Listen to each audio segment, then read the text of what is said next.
Ми надзвичайно раді вітати вас всіх на сьогоднішньому вебінарі «Міжнародні рекомендації та статистика внутрішньо переміщених осіб в Україні», організованому Державною службою статистики України спільно з Міжнародною організацією міграції в Україні. Даний захід проходить за фінансової підтримки Бюро у справах населення, біженців та міграції Державного департаменту США, а також за технічної підтримки компанії Дінадіс.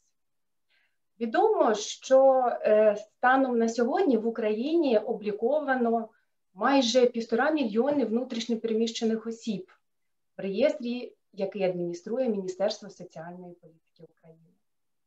Для того, щоб допомогти внутрішньопереміщеним особам віднайти сталі рішення, вирішення їх проблем, забезпечити виконання цілей сталого розвитку в Україні, а також розробку поінформованої політики та прийняття рішень, що базуються на фактах, статистична інформація є необхідною та вкрай важливою. Сьогодні, під час нашого заходу, ми з вами вивчимо такі поняття, як ЕГРІС, АЙРІС, дослідимо, який же сучасний стан питань внутрішньопереміщених осіб в Україні, а також їх статистика, і окреслимо траєкторію нашого подальшого руху. З радістю запрошую відкрити цю подію голову Державної служби статистики Ігоря Євгенійовича Вернера. Будь ласка, Ігор Євгенійовичу. Дякую, Олена. Доброго ранку, шановні колеги. Насамперед, я хочу вас привітати, що сьогодні, в канун Дня Святого Миколая, ми з вами зробили подарунок не лише самі собі, а й зробимо, я сподіваюся, подарунок для великої категорії людей, яку ми називаємо внутрішньо переміщені особи. Чому? Тому що сьогодні ми з вами зможемо обговорити насамперед ті міжнародні рекомендації питань статистики внутрішньо переміщених осіб, які були схвалені статистичною комісією Організації Об'єднаних Націй в березні цього року. Але перед тим, перш за все, я б хотів висловити слова великої вдячності людині, без якої сьогоднішня подія не була б можливою.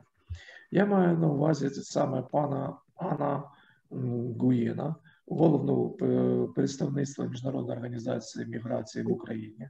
Хочу ще раз подякувати за цю подію, за те, що вони допомогли її організувати, за те, що нам вдалося зібрати таку велику кількість панелістів, зацікавлених осіб, які, я сподіваюся, наприкінці цього семінару зможуть все ж таки дійти до консолідованого рішення щодо утворення певної робочої групи. Я також хочу подякувати Бюро у справах населення, біженців та міграції Держдепартаменту США за надану допомогу в організації цієї події. Хочу подякувати всім панелістам, які доєдналися до цієї події, тому що це велика справа, бо сьогодні ми починаємо наближати ту статистику, яка є відверто в певних випадках недостатньою стосовно внутрішньо переміщених осіб. Of the Idps to bring it closer to the international recommendations. That's essential. The Ukrainian statistics,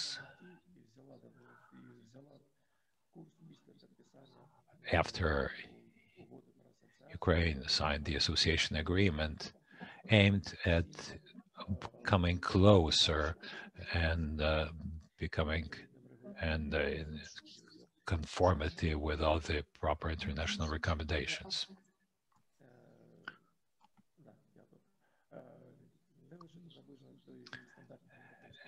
It should not only approximate with the EU standards, but all the international standards. That's why it is so important to develop the international recommendations on IDP statistics. This is the only vision, the unique vision for everyone, because many countries have problems with the IDPs, and now I'd like to thank the International Organization for Migration, the United Nations, because these recommendations have been developed by almost 70 countries. an expert group on statistics was established. A lot of work has been done in order to develop those international recommendations, and incidentally, Ukraine this year joined the steering committee of that ECRIS group. Now, what do these recommendations tell us? First of all, they tell us about who should gather statistics on the internally displaced persons. In other words, they allow one to identify, to come to an agreement or to a compromise as to who gathers the data, how this data should be collected, what sources of information should be used, what can be the sequence, the procedures for gathering. These are recommendations, let me emphasize that, but they exist exactly so that we can that we can work on them, discuss them. These recommendations cover both legal and political aspects for all persons who are related to displacement. The data sources for gathering statistics on the IDPs. I think that around those recommendations, we should be able to collect, to kiss up an effective working group with representation of the executive power, the international organizations. What is also very important, representatives of the civil society, the NGOs, because this is very important to have in this working group such people as well, so that all of us together, so that this working group could develop a roadmap for implementation of these recommendations, to localize them, if you want, in the Ukrainian context. This would allow us to have a certain confident and adequate statistics on the IDPs. I wish us all a lot of success, to all the participants of this webinar, very fruitful discussions. And I very much hope that the effect of this webinar will be very effective decisions on the implementation of the international recommendations and the Ukrainian reality, so that we can make some very specific steps out of that. The consequences of which should primarily be improving the government policies on the internally displaced persons.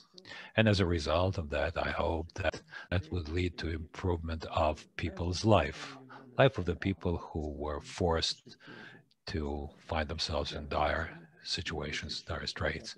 Thank you very much. And once again, I'd like to thank all the participants of this webinar, a very fruitful discussion and constructive decisions. And inspiration, of course, as we try to overcome those complicated problems that we're all facing. Thank you.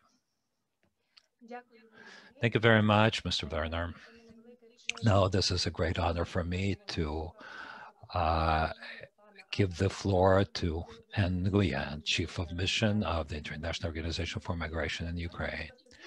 The State Statistics Service is very happy that for a long time now it has cooperated with the IOM, and today we can say that we are celebrating a new initiative that has really become real, that has almost started being implemented. We are really very glad to see that, and we're very grateful to you for that. Please, Mr. Nguyen.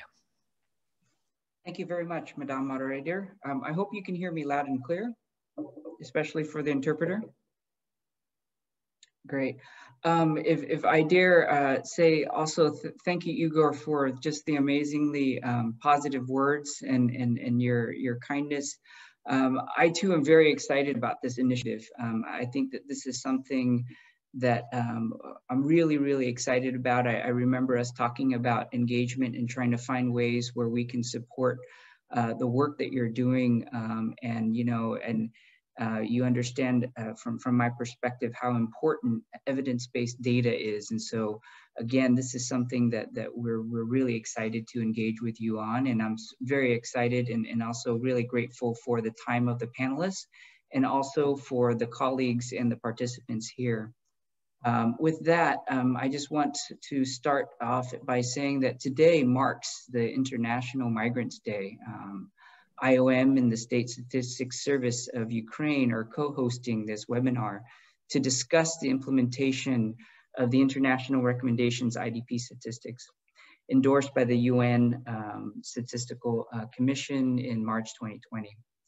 In conditions of protracted displacement, people who have been forced to leave their habitual places of residence often continue to face issues connected to the absence of permanent housing, employment, and access to services.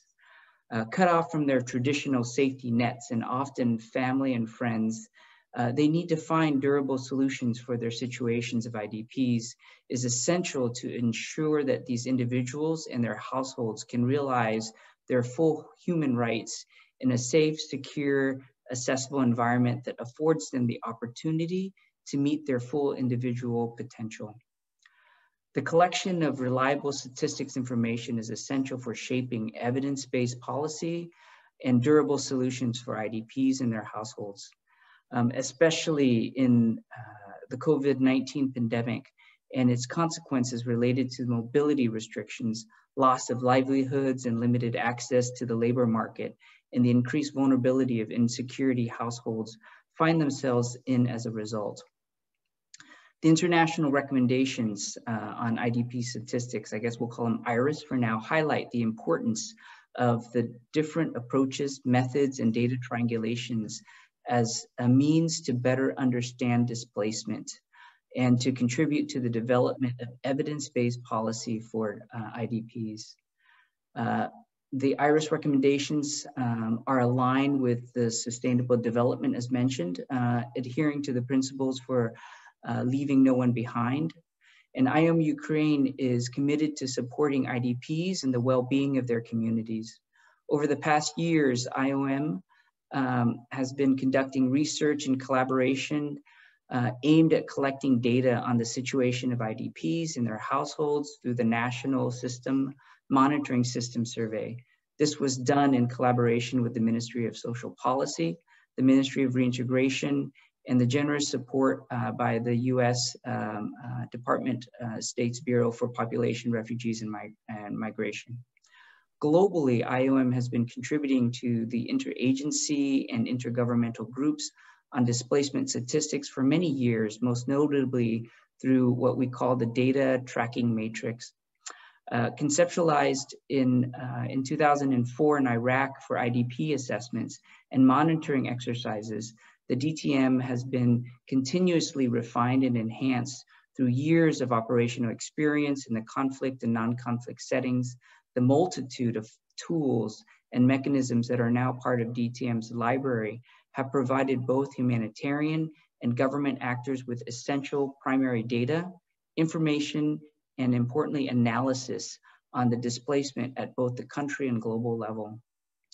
Over the last 6 years, Ukraine's NMS, which was born out of the TM, has contributed to increasing the government of Ukraine and the humanitarian actors' understanding of the multifaceted conflict-induced displacement in Ukraine.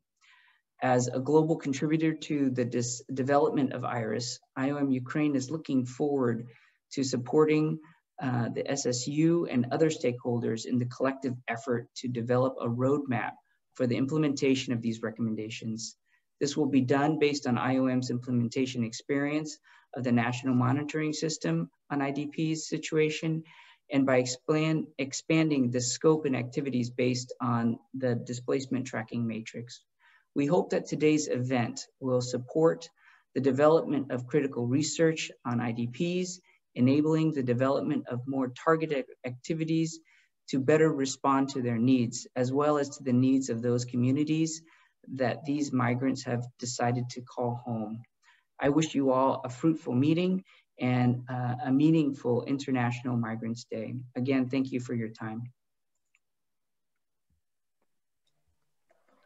Thank you very much, Mr. Nguyen.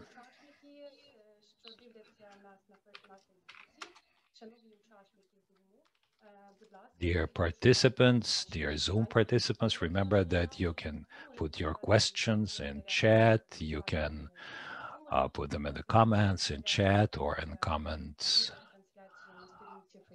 on Facebook where you see the video broadcast, because we're going to have questions and answers as well. And we will definitely discuss all your questions with our panelists, with the speakers. We will try to cover as many of them as possible. So please join us. And now I'm very happy to give the floor and to introduce to you a person who works on the global level. And today, together with us,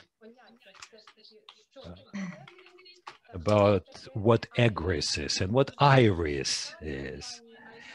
Please welcome Alina Helen-Cetra, EGRIS coordinator, or the expert group on refugee and IDP statistics. Alina, please, we're very grateful to have you with us today. Thank you so much, Olena. Can you hear me well? Excellent, very good.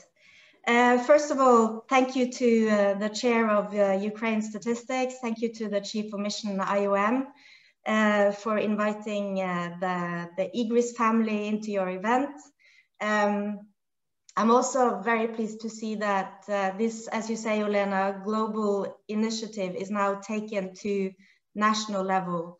And you in your country are now ready to start the implementation. And that's really what the work is about. We've done a lot of work at global level with the involvement from national partners, but the work is really to happen at the national level. So thank you very much for initiating this work. I will share my screen and I hope that is working.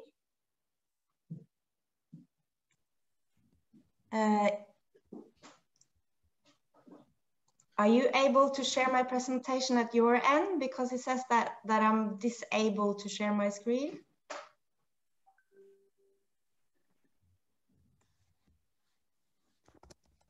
Будь ласка, я дуже попрошу адміністратора вебінару, будь ласка, включіть. So here is the request to the operator to show the presentation.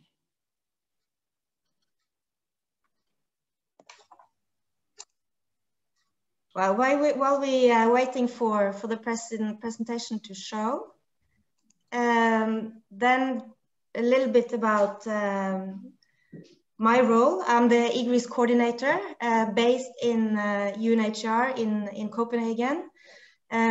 So being part of the secretariat that is in charge of this international expert group on refugee and IDP statistics. I have the pleasure of working with almost 45 country representatives and 25 regional and international organizations. The IGRIS group was established back already in 2015 with the initial request to the UN Statistical Commission for a mandate. And Ukraine has been a trusted member of the group since the very beginning. And also IOM is part of the group, and we have the pleasure of working with a number of IOM colleagues. In addition, of course, a number of other both international organizations, but also country offices. I don't know if, should I try at my end again? Okay, now it seems like it's coming, good. Okay, so I have actually the pleasure of showing you the front cover for the first time of the IRIS. That's the abbreviation for the International Recommendations on IDP Statistics, which is about to be published. We're aiming at the publication date of January, mid-January. The photo is actually taken from a Ukrainian context. I don't know if you recognize that, but it's also part of our UNHCR library. So my presentation, as I said, will basically focus on the expert group, but also give you a little bit more in-depth knowledge of the international recommendations on IDP statistics. And in this photo, you see almost all the members of the group. You might recognize some faces here. This is our last meeting in Ankara. Next slide, please. So quickly, I'll give you an introduction to IGRIS, talk about the key achievements from the group, dive into more on the IDP recommendations, and also talk about this important implementation phase that Ukraine now is embarking on. Next slide, please. So quickly on the raison d'être, or the background for why the group was established. As you know, there is a growing number of forcibly displaced, both refugees, but also IDPs. I think our latest media trend number shows 46 million internally displaced people. And in addition to that, you also have refugees. So it was based on that. It was further based on a need for, as mentioned by IOM already, better evidence-based policy and practices. And also persistent challenges in producing statistics. As you know, being part of the statistical community, there is already existing recommendations in many other areas. You have the census recommendations, you have the migration recommendations, you have housing recommendations. But in this particular area, there didn't exist any international standards or methodology for how to collect data on forcibly displaced. So as I said, the pre-work started already back in 2016. We had a very small core group consisting of Turkstat, UNHCR, Eurostat, and also Statistics Norway. Then the group got a very clear mandate from the UN Statistical Commission in 2016 to develop international recommendations on refugee statistics. At the time, it was actually seen as a bit early to start developing recommendations on IDP statistics. So to prepare the ground, there was the decision to produce a technical report, giving sort of an outline of where we are, where we were rather at that point in terms of IDP data and statistics. But also outlining the way forward, and potentially see if there was an opportunity to develop similar recommendations for IDP statistics. Next slide, please.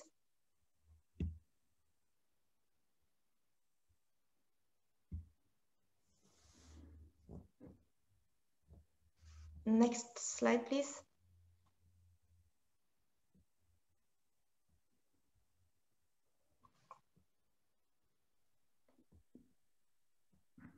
Адміністратор, перемкніть, будь ласка, наступний слайд. Maybe it's there.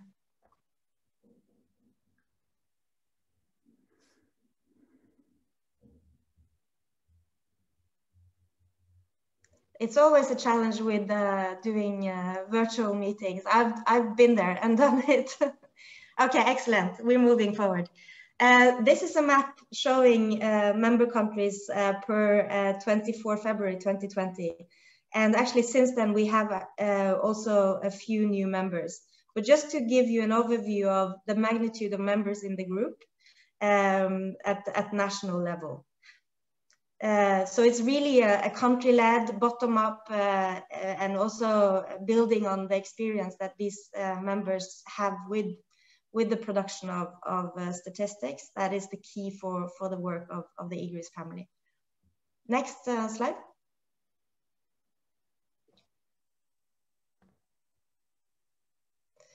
Also quickly, I mentioned it already in my introduction that we have a large number of members, but we also recently have expanded the steering committee. So now we have the pleasure of having a number of national partners in the steering committee, but also regional and international level partners, including Ukraine Statistics and IOM. Next slide.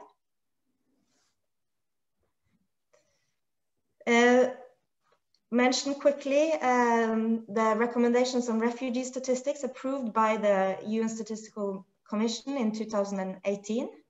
And then similarly, the recommendations on IDP statistics were approved in last March 2020. So we now have the member states of the UN's sign off on these recommendations for us to really start the implementation. Next slide. In addition, there was also a request from the UN Statistical Commission, knowing that these are recommendations, there also need for a more comprehensive guidance on how to implement. And this was also taken into account when we started the work on the compiler's manual. So a technical guidance outlining more precisely how to take these recommendations to the country level. And I also have the pleasure to tell you that this is a document that is continuing being updated and revised. So we have part of the implementation phase, a working group working on the compiler's manual, trying to make it even more user-friendly, integrating the IDP side and the refugee side more concretely in the document. And we're hoping to have something ready to be shared later in 2021. Next slide. Voila, so then we get to the core of what we're discussing today. And this is the international recommendations on IDP statistics. It has a little bit of the similar structure as the refugee recommendations developed earlier. So we have a legal chapter talking more to the legal background. Then we have a chapter defining the statistical framework for the recommendations. So who are in scope of the recommendations, and really trying hard to standardize terminology and classifications to be used. And this is based on the UN guiding principles of internal displacement that I'm sure you're very familiar, many of you. We're also embarked on a very comprehensive exercise to develop statistical measurements of progress towards durable solutions, which is eventually the goal of the work that we all come together to do. So a statistical measurement of progress towards durable solutions and also overcoming key displacement vulnerabilities. And here we have developed a composite measure to detail all the indicators that needs to be measured against. There's much more on this in the recommendations. I'm going to touch a bit on it a bit later, but not go too much into it. This is also based on the interagency standby committee framework for durable solutions for IDPs. So everything is grounded very well in already existing guidance and recommendations. Further, we have a list of basics data tabulations and also variables. So what are you expecting to get out of your data collection? And of course, as the chief of Stats Ukraine alluded to, a discussion around data sources and also how they are relevant for collecting statistics on IDPs. Lastly, there is a large chapter on coordination, both at national and regional and international level. Next slide. So this is the classification or the statistical framework that we have developed for the IRIS. So it has the total stock of IDPs, which includes IDPs in location of displacement, IDPs in location of return, IDPs in other settlements locations.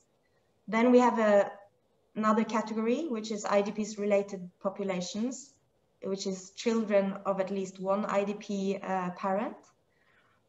And then the next one, which we have decided to call, there was a lot of discussion on how to term these different categories, but decided to call this other non-displaced family members of IDPs. Then we have another category or classification. We also recommend should be included in the statistical framework or the population for the data collection. And those are the IDPs that have overcome key displacement related vulnerabilities. either through local integration, they've returned or reintegrated, or they've been settled elsewhere. So a very comprehensive set of categories and classifications in the statistical framework. Next slide.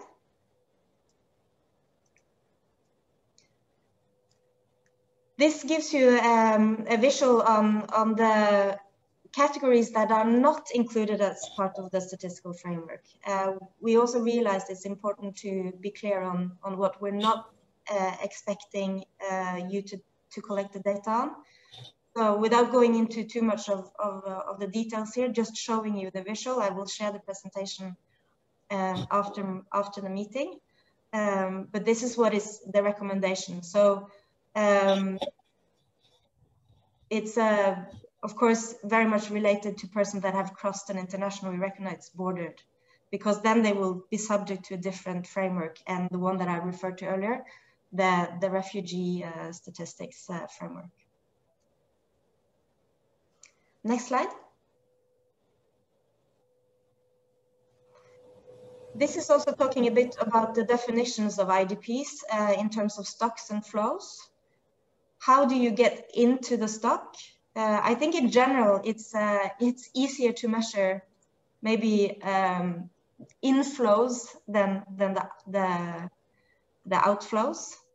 But this is trying to categorize who should be included and who should be counted for. So we have people who have been forced or obliged to move from their place of habitual residence by a causing event. People have been usually resident at the place where and at the time when a causing event occurred, have been physically living away from the dwelling in which they were living at the time of the causing event, and that are currently within the internationally recognized border of the country. And then they enter into the total stock. And the outflows are, as you can see, at the bottom of the visual. I'm conscious of time. I think I'm already taking a lot of time. Olena, how much time do I have left? Next slide, please. I'm not going to go into these, so you can move to the next slide. Aina, please feel free to talk. I guess that everybody is highly interested in what you are saying and in the information you are sharing. So please. Okay, thank you. Okay. So this, so then I can talk quickly to this slide as well. This alludes to what I mentioned earlier as a key element of the international recommendations on IDP statistics. So the durable solutions and how to measure the progress towards durable solutions, and also key displacement related vulnerabilities. So we have in the recommendations developed two measures. One, measuring progress towards durable solutions, which is a progress measure, and also taking into account all the interagency standing committee criteria. And as mentioned here, this shows the change in the share of IDPs who have overcome the vulnerabilities, and also linked, as I said, to the ISEC, which gives it this grounding in something very concrete. The next one is overcoming key displacement related vulnerabilities, which is a composite measure. And that's based on 5 priority criteria and then 10 selected sub-criteria combined. I know I'm just skimming the surface now, but there is a lot of language on this and tables outlining more concretely what we want to include in these measures and the indicators and also the sub-criteria, etc. And I also have to caution you that in this area, there is still work ongoing. And this will also be taken forward in the compiler's manual. And we have a group of very capable colleagues from the Idris family working on this now to make that as easily applicable at the national context as well. because it could easily be very complex, but doing our best to make it more user-friendly. Next slide, please. Yeah, these are notes related to the measurements developed. I'm leaving them here for you to have a look. It's quite technical in a way. I'm not going to read through that, but it really gives you some insight into how they will be used at national and regional and international level.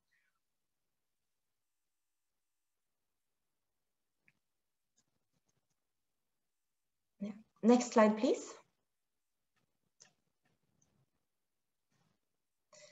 Then we're moving on to the next chapter of the International Recommendations on IDP Statistics, which is really a discussion about the different data sources.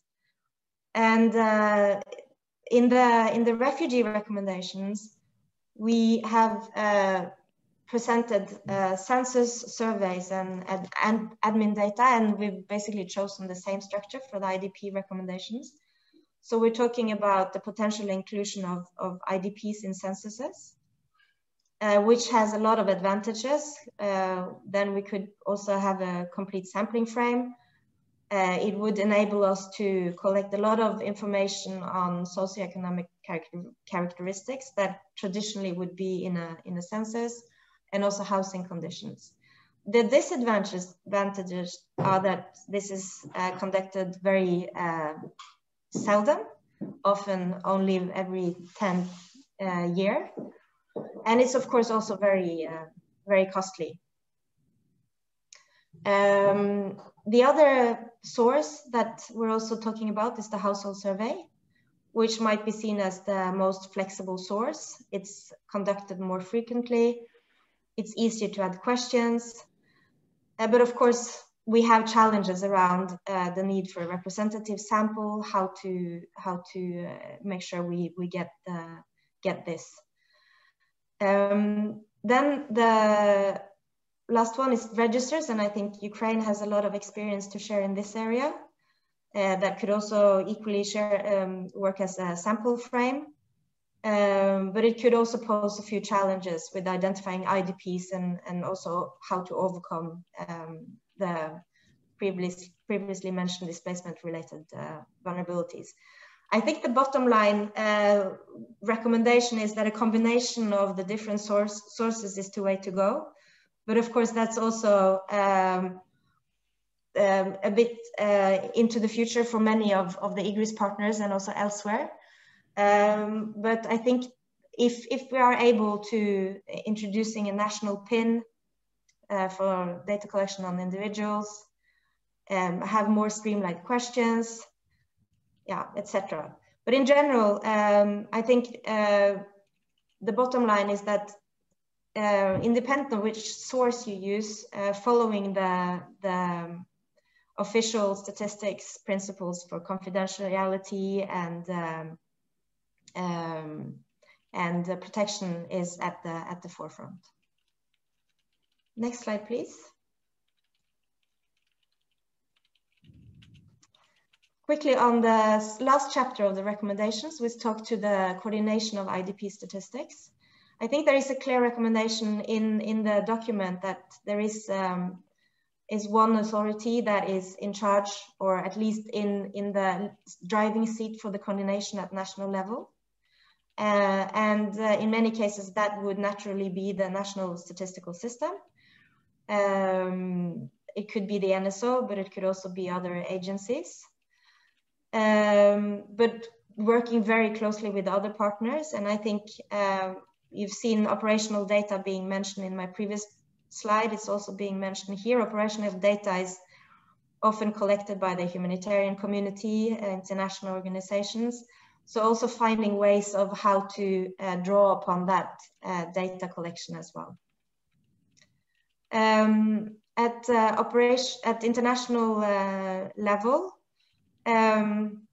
the same challenges exist, how to make sure that we are coordinated. I think the IGRIS is a good example of how this is now taken seriously and taken forward.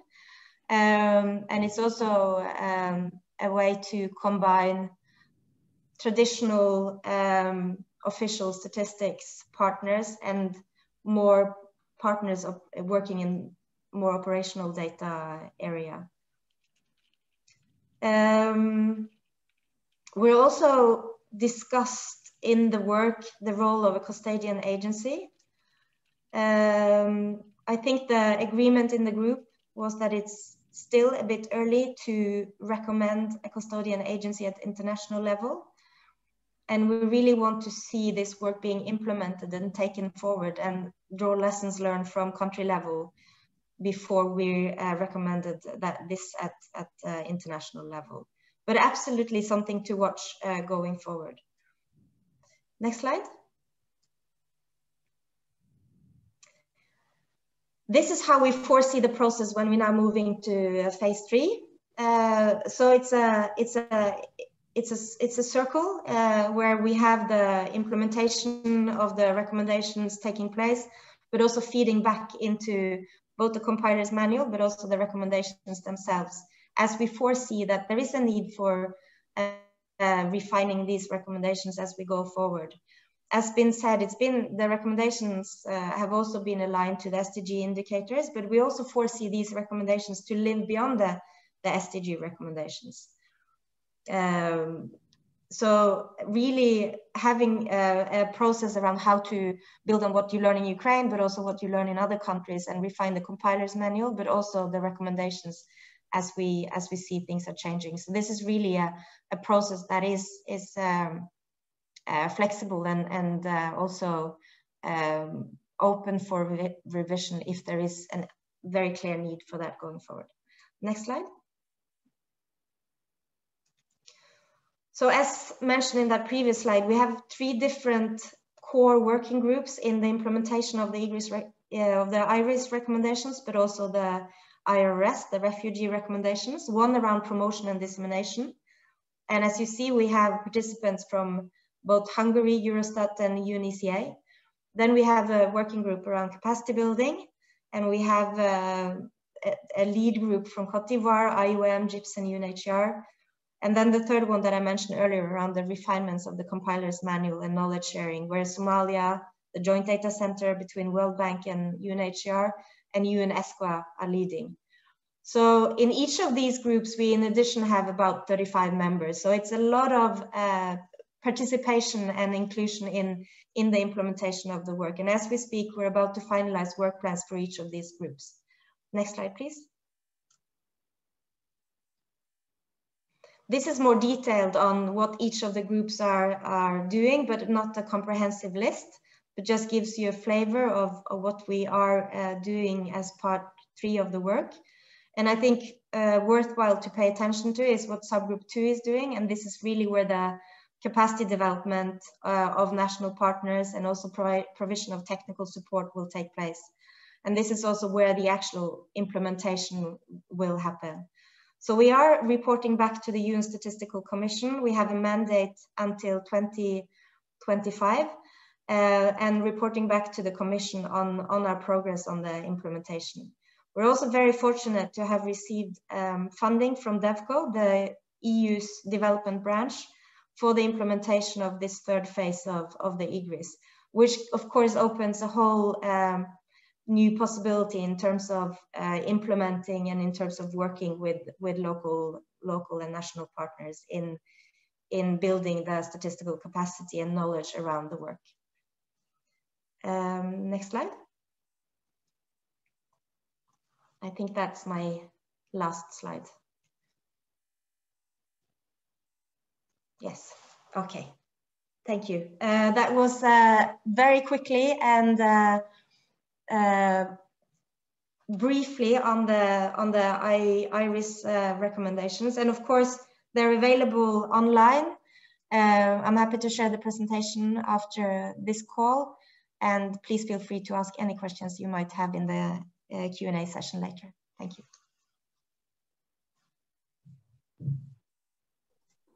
Thank you very much, for this profound overview. I'm sure that at the moment, everyone will be used to those abbreviations, IGRIS and IRIS. Everyone already understands what they mean. Once again, I want to thank the Secretariat of IGRIS for having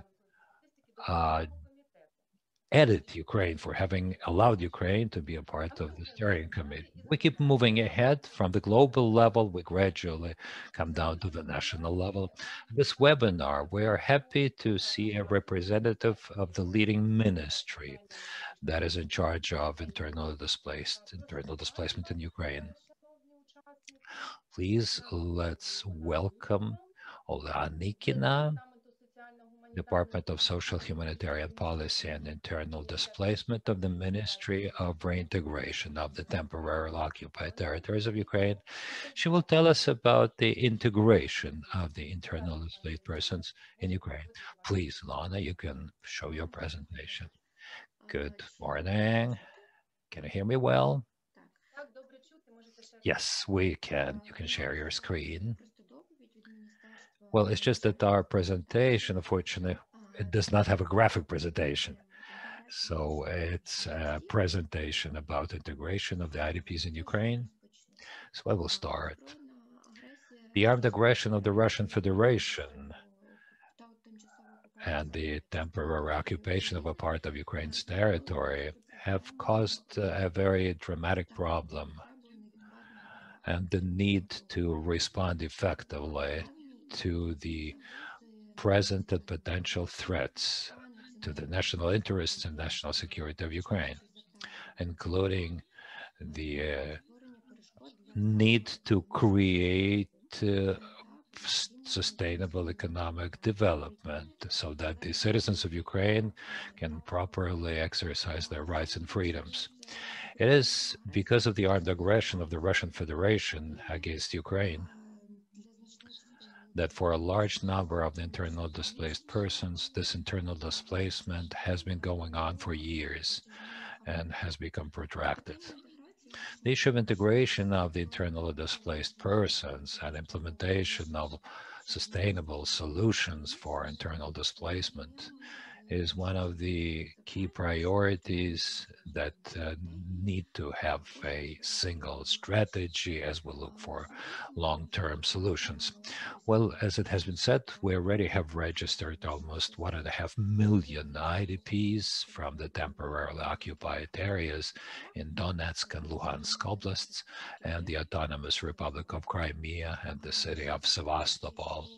We have to know that the database for the IDPs does not have the exact number that reflects the real number of the people who have been displaced and who live in the territories under government control. And the main reason for this incongruence is that the persons who have a registered place of living in the temporarily occupied territories, they get access to most social benefits, payments, administrative services, and other rights guaranteed by the law only if they are registered as IDPs. So the persons who live in the temporarily occupied territories, or the ones who have left those territories even before the armed aggression started, the armed aggression of the Russian Federation against Ukraine, they have to get those certificates that they're registered as IDPs. On the other hand, a certain part of the IDPs who do not feel an urgent need to get social assistance, however, they require other forms of assistance, they do not get registered as IDPs because of the procedures of verification are too burdensome. However, getting information about the real number of the IDPs is a precondition for a comprehensive implementation of the integration strategy of the IDPs in Ukraine.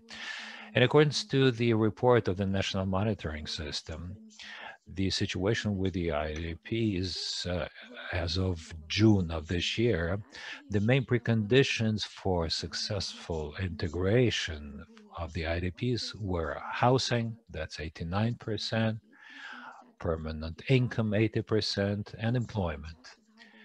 Other factors that are often mentioned are families and friends at the place where they're staying, 48%, access to social services, 45%, support by the local communities, and easy access to the documents. And it's also important that they should be able to vote at the local election. One of the main condition for integration of the IDPs is housing. At the moment, we have the need to generalize the official data as regards the needs of the IDPs, in particular housing needs, as well as reliable information about the number of the IDPs who have received accommodation with support of the government or the local governments, including with participation of the donor resources. And as I've said, an important condition for integration of the IDPs is to provide them with employment that would lead to proper income of the IDPs in the host communities.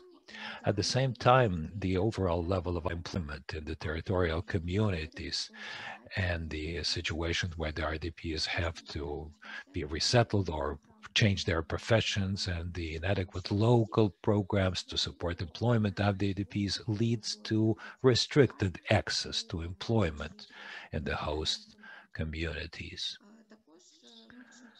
The internally displaced persons do not have a practical possibility to confirm their education level, qualification level that they had acquired in the temporarily occupied territories. For the IDPs, implementation of their right to social security depends on whether they have the registration certificates. And as I've said, that also includes a possibility to receive benefits and payments that are not related to displacement. The monitoring and oversight over the pension social benefits for the IDPs gives them an additional burden in the format of all sorts of restrictions on mobility, or the banks that they can use, or additional procedures of identification.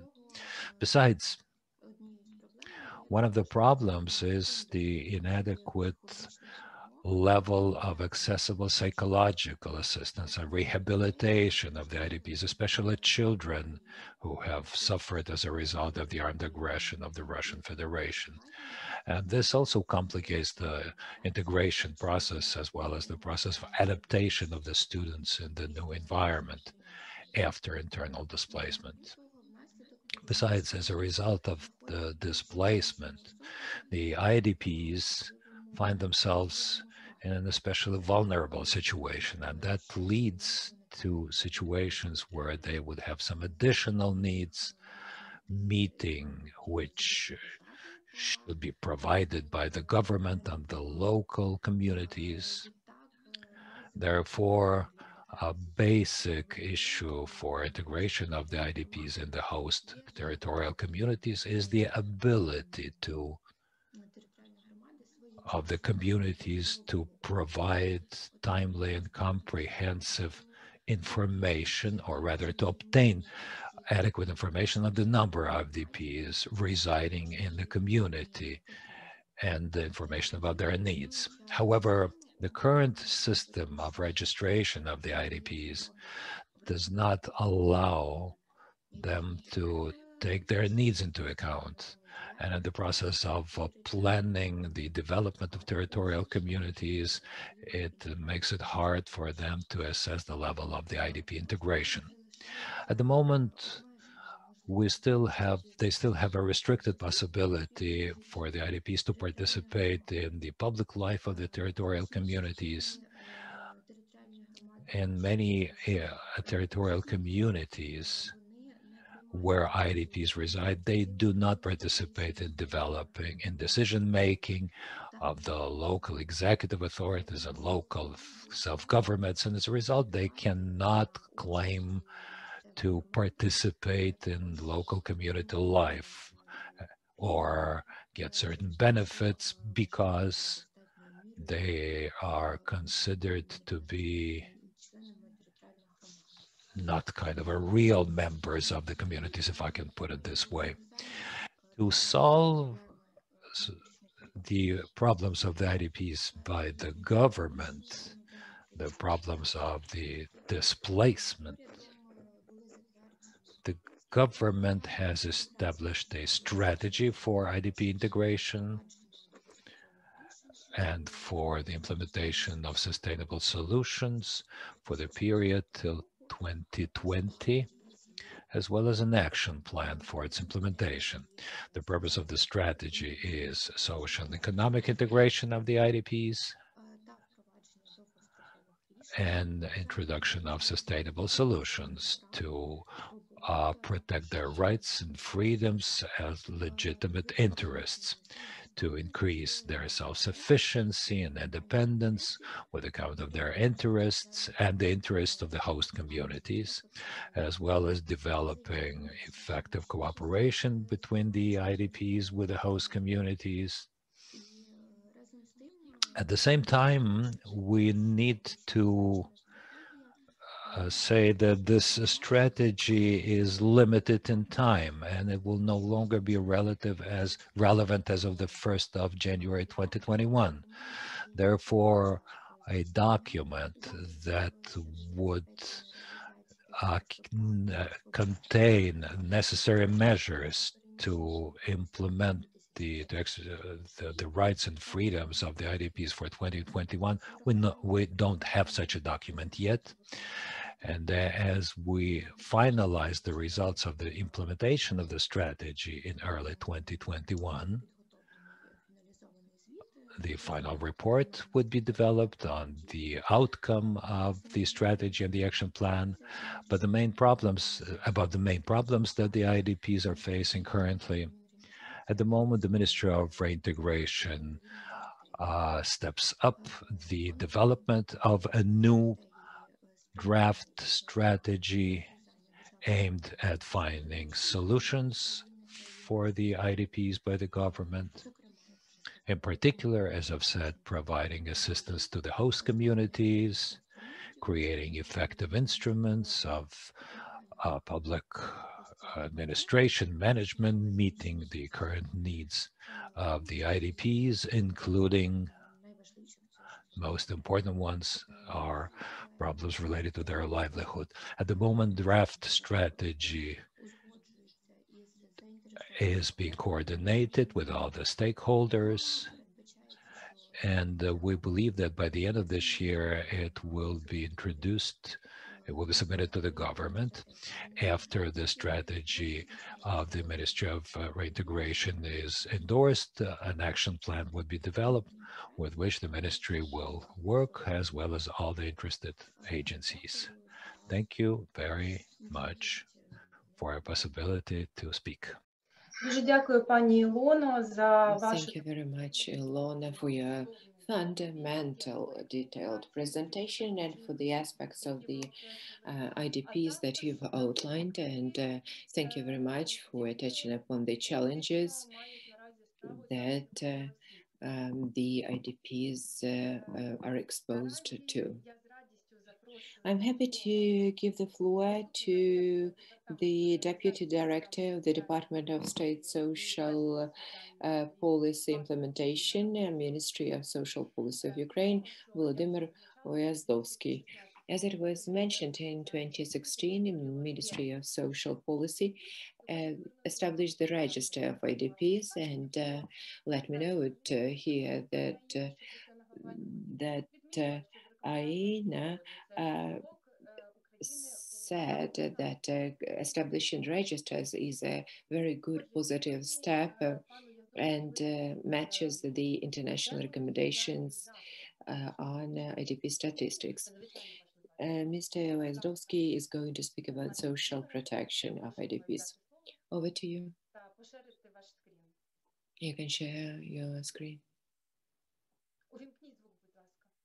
And please unmute your mic.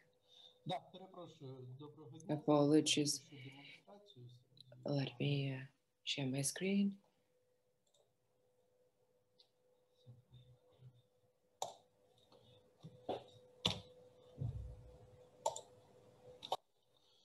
Good morning, dear colleagues. Let me briefly outline the social protection issues of IDPs as seen by the Ministry of Social Policy. The major tasks vested with the Ministry of Social Policy is social protection of IDPs. In October 2014, the government adopted the resolution of the Cabinet of Ministers, whereby it launched the uniform database of and on IDPs. Since the end of 2014, the register of IDPs is conducted by the departments of social protection that enter the data into the register. In 2015, we continued the work on the register, and it was part of the program Stable Systemic Social Protection and Support to IDPs that was implemented by OM with the support of the EU. Under the order of Ministry of Social Policy in August 2016, we started the database was put in operation, and at a later stage it was improved, namely the software was brought in compliance with the standards, and the uniform approach as to data processing was introduced. As of today, the database is in full operation, and we can produce the numbers as to the registered IDPs. As of December this year, we have 1,459,417 persons on the register. That's the persons that have been issued the IDP certificate, and they are on the register and subject to social protection if needed. The largest number of people is located in Donetsk Oblast, 511,865, Lugansk Oblast, 282 and 78 persons, Kharkiv, 275,000, Dnipropetrovsk Oblast, 164,000, and in this city of Kiev, 163. Dnipropetrovsk, it was 70,000+, sorry. The database allows to get both quantitative data and the breakdown based on social criteria. So the abled persons, pensioners, persons with disabilities, and other criteria or groups that are part of the database. Since 2014, in the course of 2014-15, we developed the legal framework to provide for the rights and freedoms of IDPs. In this slide, you have the list of the major legal acts that provide for social protection of IDPs. These are the main areas of providing social protection and assistance to IDPs. That includes pensions, social benefits, social services, subsidies, issuing certificates of IDPs, maintaining the uniform database of IDPs and issuing the certificate of the status of a child that is affected by armed conflict. To provide social support to the IDPs. In October 2014, the government made a decision to provide monthly targeted assistance to cover housing and utility bills. It was resolution number 505. The budget has a separate line to do that. In 2014, it was 510 million. In 2015, that was 3,360 million. In 2016, 3,264 million. In 17, it was a little bit less, 2,815 million. Next year, it was 3,087 million. In 2019, it was 3,042 million. And in 22, the budget provides for the same level as we had in 2019, so 3,043 million.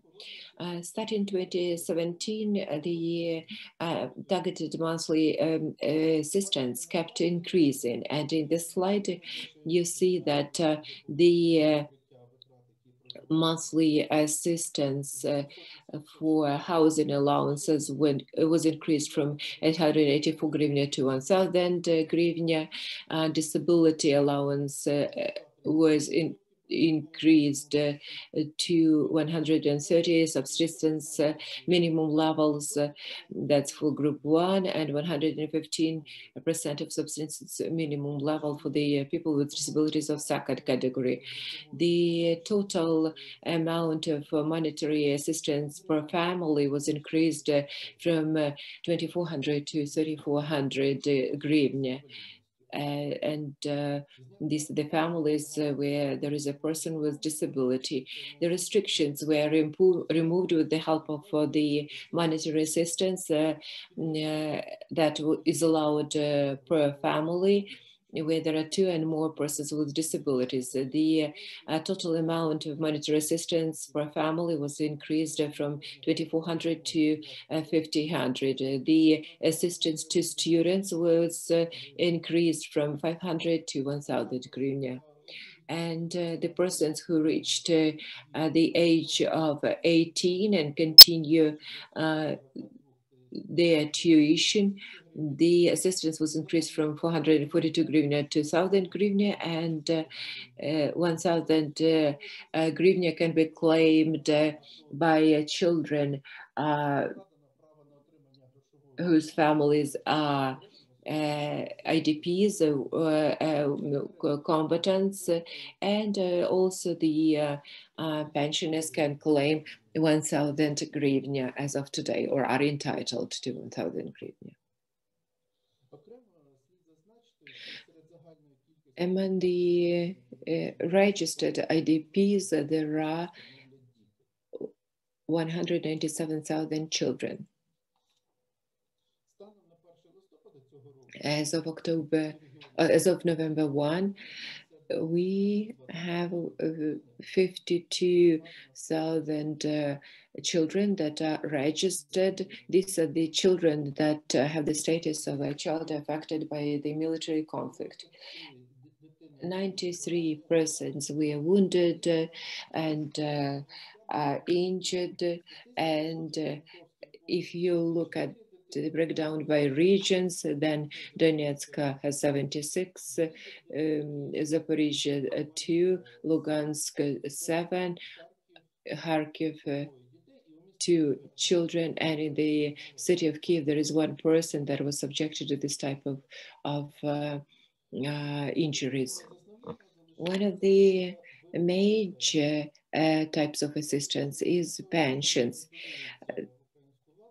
On the non-government controlled territories, as of August 2014, we had 1,278,000 of pensioners that were officially registered. In Donetsk Oblast, that's 767,000, in Lugansk, 510,000 persons. Out of them, 1,158,000 pensioners received their pensions on the government-controlled territory. That makes 91% of all entitled to the pension.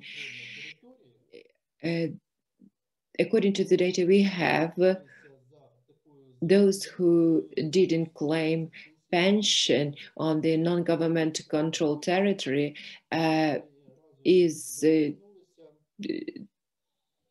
around 27,000 people. So these are the people that have never received a pension for this time. For the 8 months of this year, we paid pensions worth 26 billion.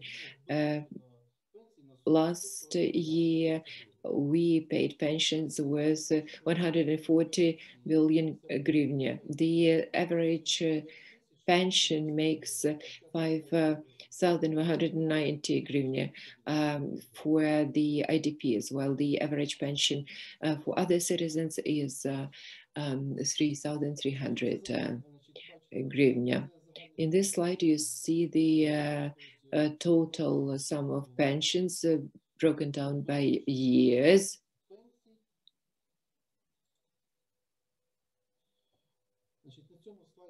In this slide, you see those who received pensions, 1,278,000 persons who receive pensions and 120,000 who didn't claim their pension. So I'm sorry, so it's 120,000 who have never come to claim the pension. We don't have any information about them. Maybe they left Ukraine for other countries, and we don't have any information about them. And that's a very important issue that we are facing. How can we pay pension to these people since we don't have any information about these persons?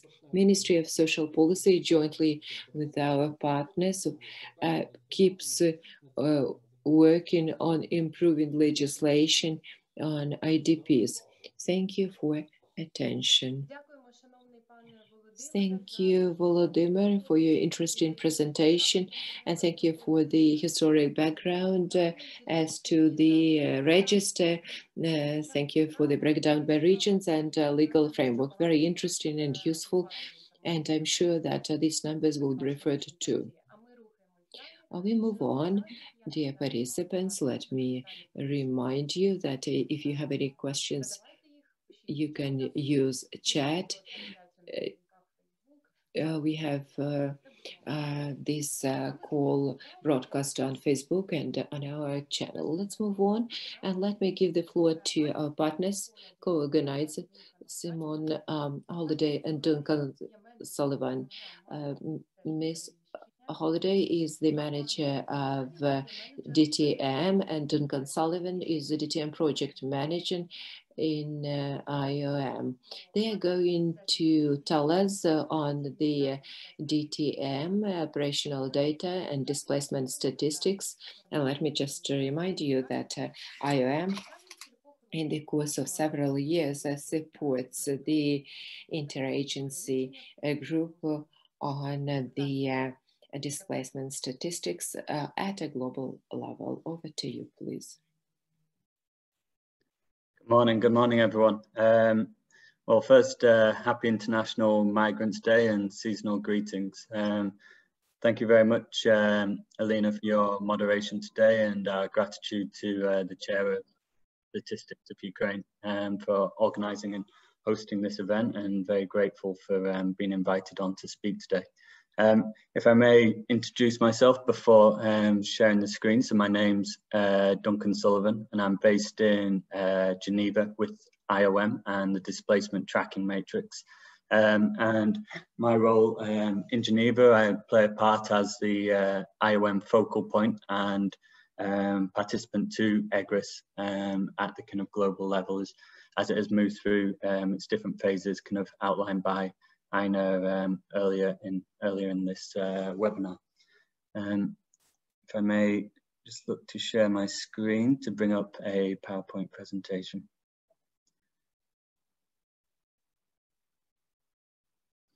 And I must say, it's despite the year of 2020, it's quite a nice trend that as we now begin to work on different web platforms, it does create this kind of easier way to interconnect from different areas. So having the pleasure to talk and speak with you guys today. I think, can you see my screen? Yes. Yeah, as mentioned, as introduced by Alina, thank you very much. Myself and Simone, who I'll introduce a bit later on in the slide, will provide a bit of an overview of the displacement tracking matrix as introduced by and the Chief of Mission of IOM Ukraine. And in that overview, I'll give a small introduction to our work with EGRIS, then a bit of a broader overview of DTM globally in terms of figures, our methodological approach, and a kind of focus on our IDP operations worldwide. And then I'll kind of segue into the national monitoring system and provide a very brief overview on that, but I won't go into details because I perhaps think that you're all quite familiar with that process. And if you do have questions around there, our colleagues in the IOM mission in Ukraine will be well placed to answer some of those questions, either during or after this webinar. And then at that point, I'll pass on to Simone, my colleague, who'll look at kind of key considerations around operational data and its kind of interconnection or possibilities of supporting official statistics around IDP populations, and how some of the tools that we use in DTM may be complementary or have a supporting role. So IOM has been an active participant in EGRIS, as introduced by Ina from the EGRIS Secretariat. We supported in the last couple of years in the drafting of the international recommendations for IDP statistics, as well as being a pen holder for one of the chapters in the compiler's manual just back in 2019. And most recently, IOM joined the steering committee in September of this year. And within the same month, we also was part of the setup for the 3 subgroups that Ina mentioned for phase 3 of EGRIS. And we co-lead with Idps, UNHCR, and the NSO of Côte d'Ivoire, the subgroup 2 in EGRIS, which is around capacity building. So supporting different statistical organizations and stakeholders in implementing the EGRIS recommendations. And just to briefly touch on, but Simone will go into more details, but for the displacement tracking matrix, we do see as IOM some key interconnections with the IRIS, the International Recommendations for IDP Statistics, and what is outlined in that document, be it through the quality standards that we apply to some of the operational approaches we take, or in similarities of the population categories that we track from IDPs to IDPs in their return location, or those who have moved to resettle elsewhere within a country, as well as some of the indicators that we include in many of our tools worldwide, and those indicators reflecting perhaps the durable solutions recommendations that are within the IRIS document. Now, to go kind of and provide a bit of a global overview on the displacement tracking matrix, we're a global operation. Kind of as of end of 2019, we're working in 78 countries, and we kind of collect a global overview at the end of each year of the expanse of our operation through that year of 2019, and we're tracking just under 25 million IDPs in 31 countries. And you can see there on the slide, there's kind of several rows of statistics on kind of the scale of the displacement tracking matrix program, but to importantly raise as well, we have just over 400 expert staff deployed around the world and working with a host of around, I think, over 6,000 data collectors who are talking to over 160,000 key informants to collect information on IDP populations to support response to those populations. Now, the displacement tracking matrix as an operational tool sets out to first and foremost inform a response to those that are displaced or those most in need. And we set out to inform the response by collecting and sharing, disseminating context-specific information. And we do this through 4 operational components, if you will. And you can see here on this slide, we have mobility tracking and flow monitoring. And those 2 tools look to quantify both the location of displaced or mobile populations, as well as the flow of certain populations through specific points. So they're looking at groups of both displaced and migration populations at a specific location or geographical point of interest.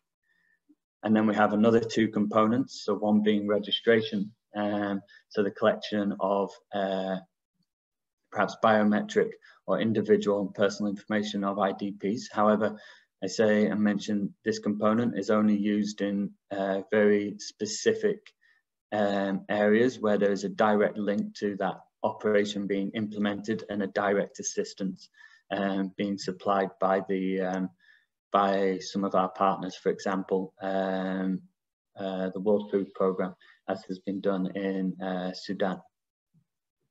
And then our 4th component is surveys. So very much targeted at household or individual level and applied across many different thematic topics on a sample base to understand a kind of representation of the different populations that we're looking to track and monitor.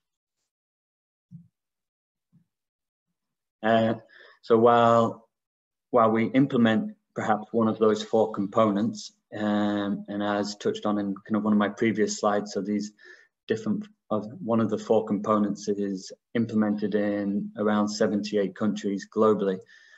From those different components, and depending on the specific contextual information need that we identify with a collection of our partners within the different countries we work, we look to collect information on displaced and mobile populations.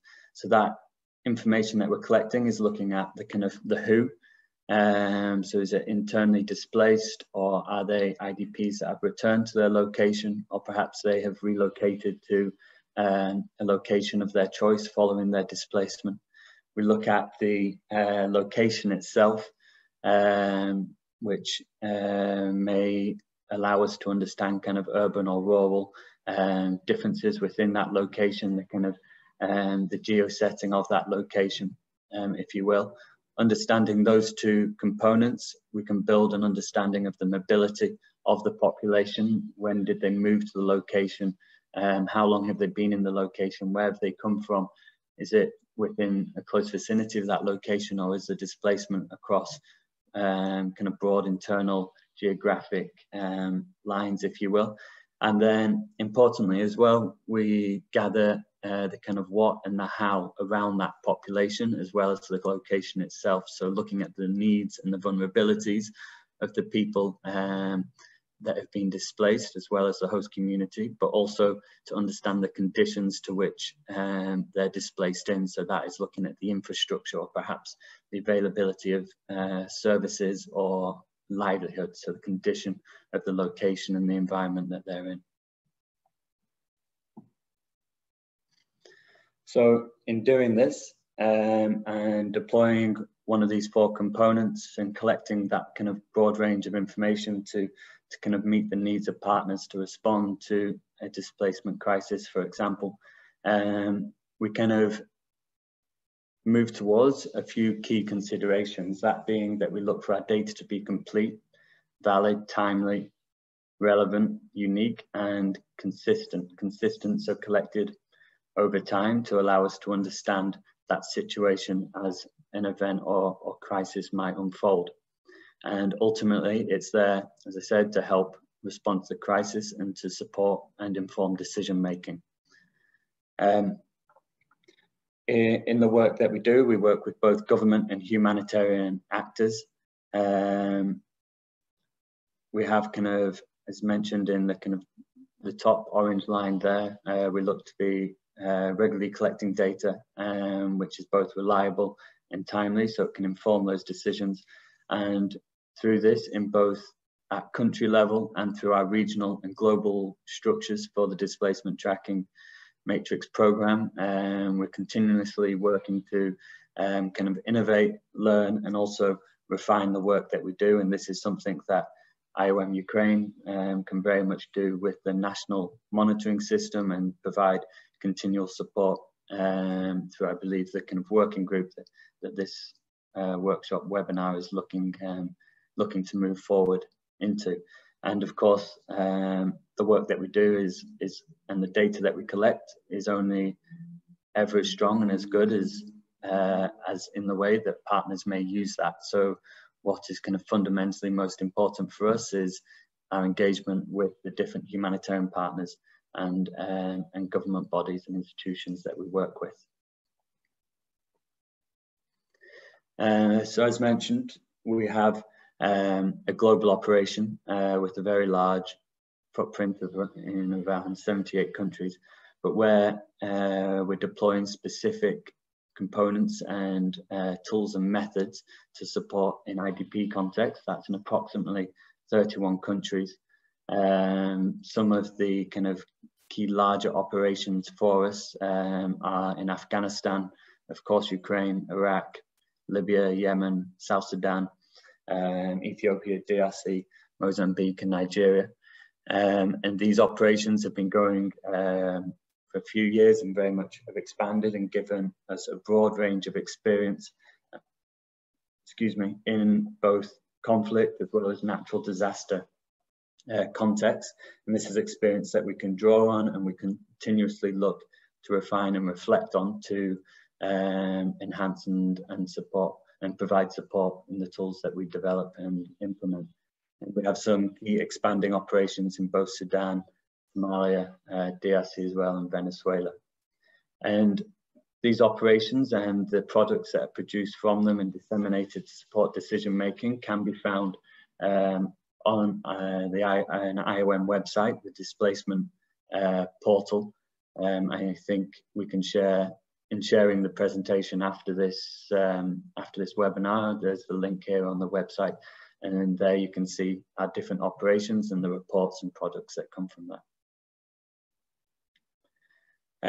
Now, I mentioned I would be brief in talking about the national monitoring system. It's and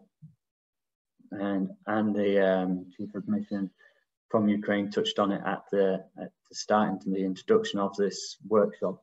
And the NMS is very much falls within the global program of the displacement tracking matrix. And I won't go into the details of the NMS itself because my colleagues in IOM Ukraine are better placed to do that. And I think that you may quite well know the approach and the methodologies already quite well. But the point I wanted to raise here was that what is deployed in the national monitoring system fits within the DTM's components that I previously kind of briefed on in terms of the flow monitoring as well as our survey component for the telephone interviews and the face-to-face interviews that they conduct. And so there is broader support that potentially we could provide in our mobility tracking component, and further detail and effort can be made as well into expanding both flow monitoring and survey areas. Now, if I may, just hand over to my colleague, Simone Holliday, our DTM senior, one of our DTM senior statisticians, who works with me here in HQ with the DTM team. Thank you very much. Hello, everybody. My name is Simone Holliday, and I work with DTM's global team, as Duncan mentioned. Thanks, Duncan. I feel honored to be among this group, and it also brings back fond memories of some willingness to pay for contraceptive services work we did with Statistics Ukraine a few years back. So how do we get there? How do we elevate the quality of these critical figures and also increase consideration for these populations in our statistics and evidence for decision making? It isn't easy, but it isn't impossible. I would like to emphasize, or perhaps re-emphasize, what colleagues have also already said, that partnerships and coordination with humanitarian, recovery, and state actors are key. Next slide, please. So, like I said, there are complexities, and we all know about these complexities and challenges in collecting IDP data. You have already mentioned many of them. We have situations of multiple displacement. We have varying definitions, terminology used for displacement and return. We have repeat displacement, hidden populations that might be living in host communities or host households. We have varying estimates. We have different operational partners producing different figures from what they perceive to be the same areas. Not to mention the massive human, technical, and financial resources required. Good news though, there is a way forward, and it's possible to learn from Displacement Tracking Matrix DTM experience, collaborating with national authorities, statistical offices, to imagine what IRIS, or the International Recommendations for IDP Statistics, and operational data can create together. As referenced in the working group's technical notes, the importance of agreeing to clear reference periods, consistent use of definitions, sample frames, triangulation of data, and validating information is critical. What we have seen is that these elements surrounding place of usual residence, place of habitual residence, and return can only be done with the active participation of key state bodies. Of course, this will vary in terms of context. As in some countries, DTM works with statistical offices. In other countries, it might be with the Ministry of Interior, disaster management bodies, humanitarian coordination bodies, local authorities, sometimes with de facto authorities as well. The main point being, together, through partnerships, technical resolve, and considerable effort in planning and preparations, it is possible. Next slide, please.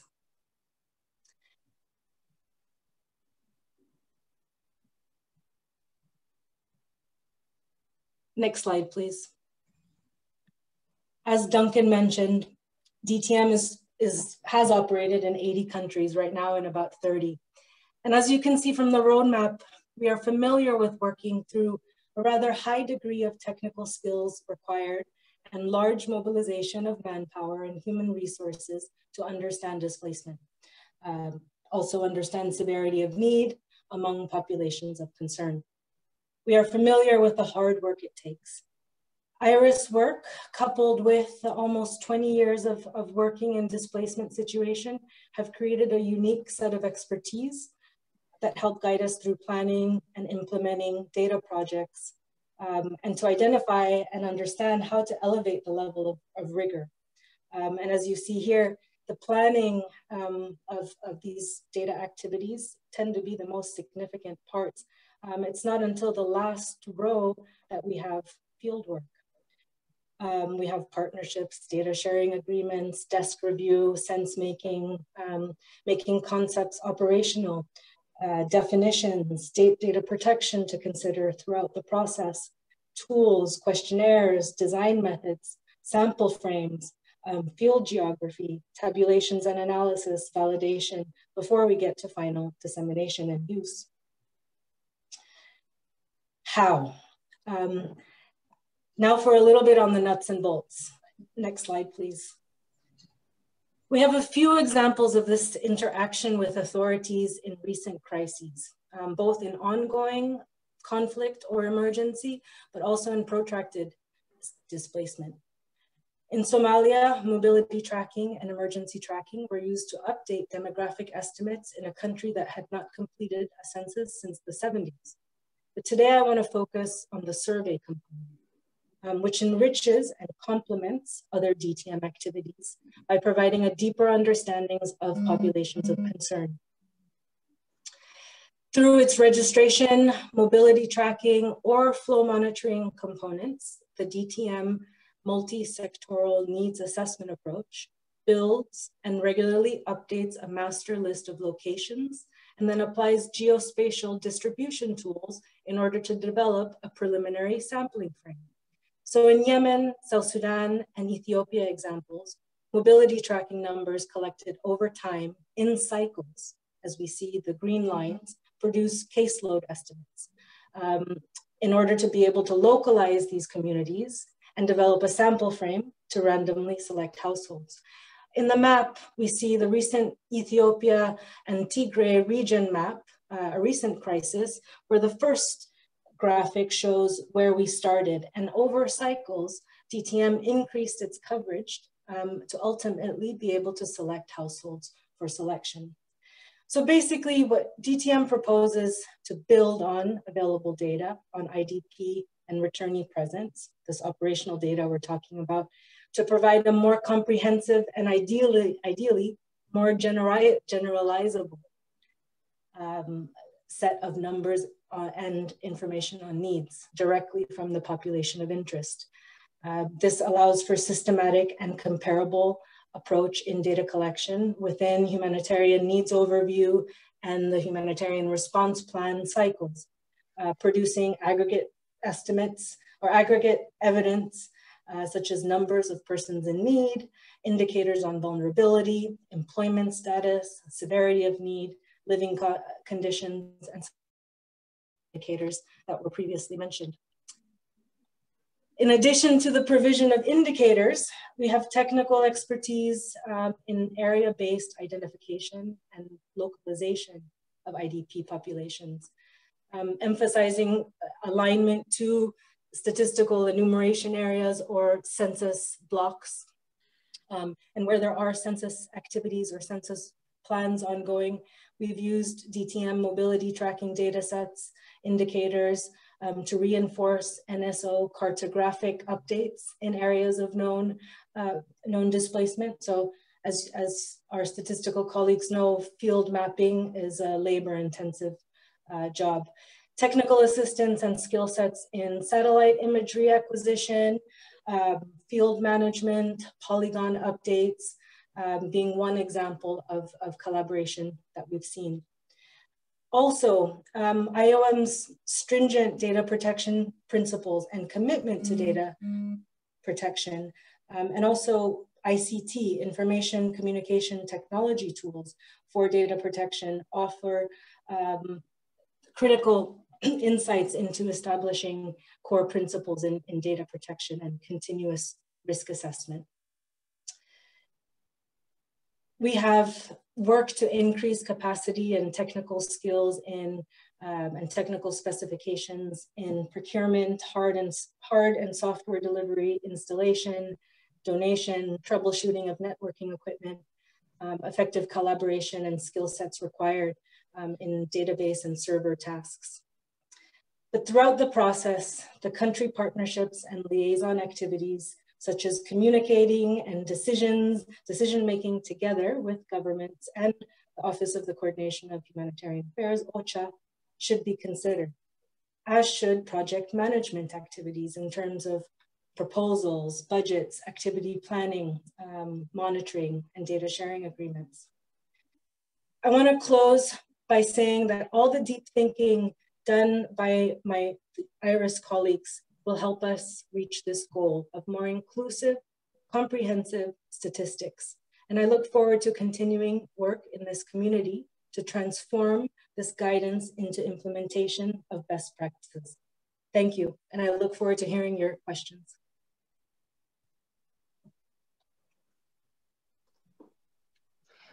Дуже дякую, шановний пан. Thank you very much indeed. Thank you, Duncan. Thank you, Simona. Thank you for being with us today. Thank you for your very informative presentation or overviews. We have better understanding what is displacement tracking metrics. Thank you very much for roadmaps overview and the plans for the future. Thank you very much indeed. We share your approach as to the value of a partnership in any type of work. For us, partnership is a crucial element of development, and we try to develop our partnership network, and we appreciate all the partners that we've enjoyed cooperation with, and we just hope that this partnership and cooperation will keep expanding and improving in the future. Let me give the floor to the next speaker, Tatiana Tishuk, head of the Expert Council, State Statistics Service of Ukraine, project leader of Vox Ukraine. Civil society is actively engaged in the issues we are discussing today, and we appreciate Tatiana's personal contribution into this. Thank you. Just a few words on behalf of the users, things that are important to consider in the roadmap to implement IRIS. And let me share the vision as to the data that we consider to be helpful in drafting an evidence-based policy, not only with respect to IDPs, but IDP-related issues as well.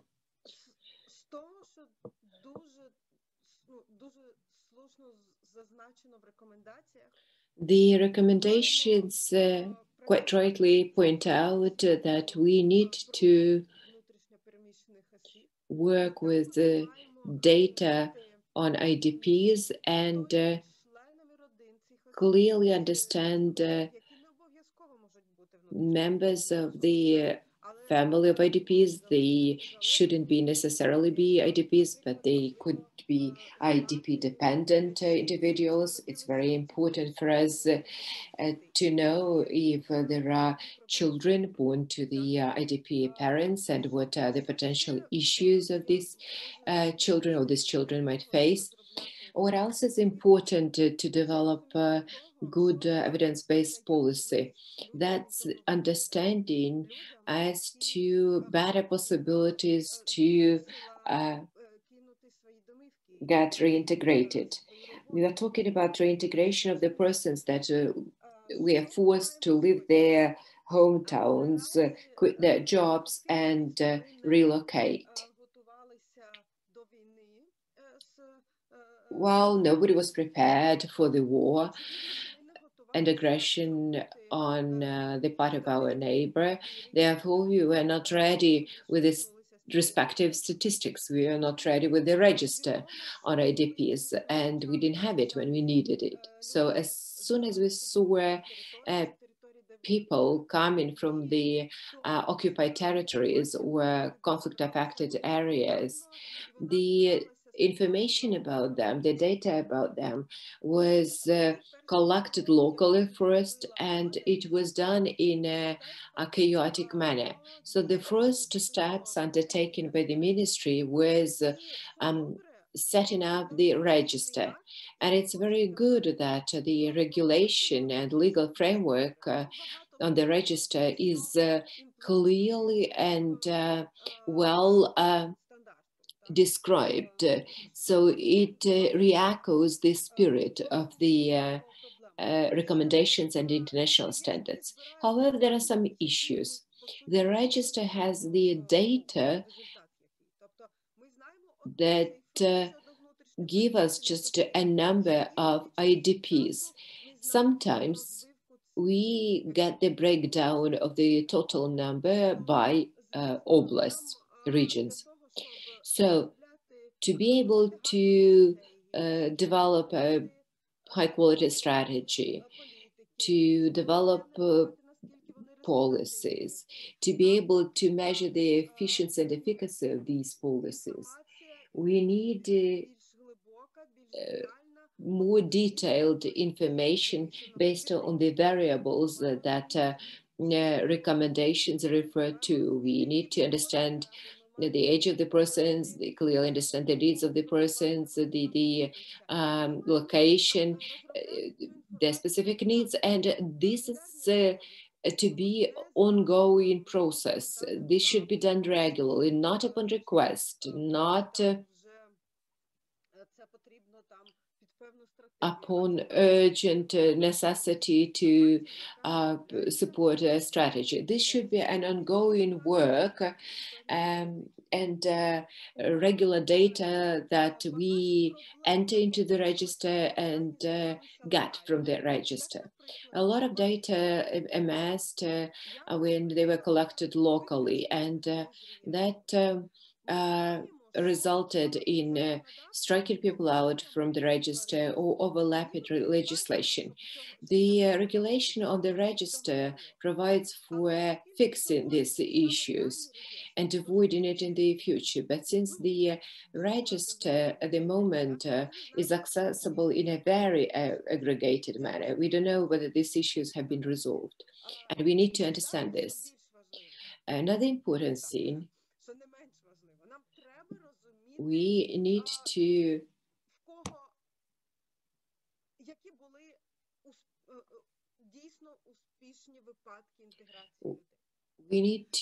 get a clear picture about the success stories of reintegration. As of today, register may be good when it comes to verification data with respect to subsidies, which is good. It's good to have the register and to be able to identify those people who really need this type of assistance. But it's not sufficient to be able to say what policy of the government is effective, what is not, what is working better, and what would be the best option. So we need more data, more detailed data about people that managed to get integrated, what were the conditions for that integration. We need to know better what actually happened to them, what is their destiny, just to be able to see where this policy worked, where it didn't work, what was the group of people that benefited from the policy, which policy helped people to survive, where and under what conditions, and where this policy resulted in sustainable or long-lasting solutions.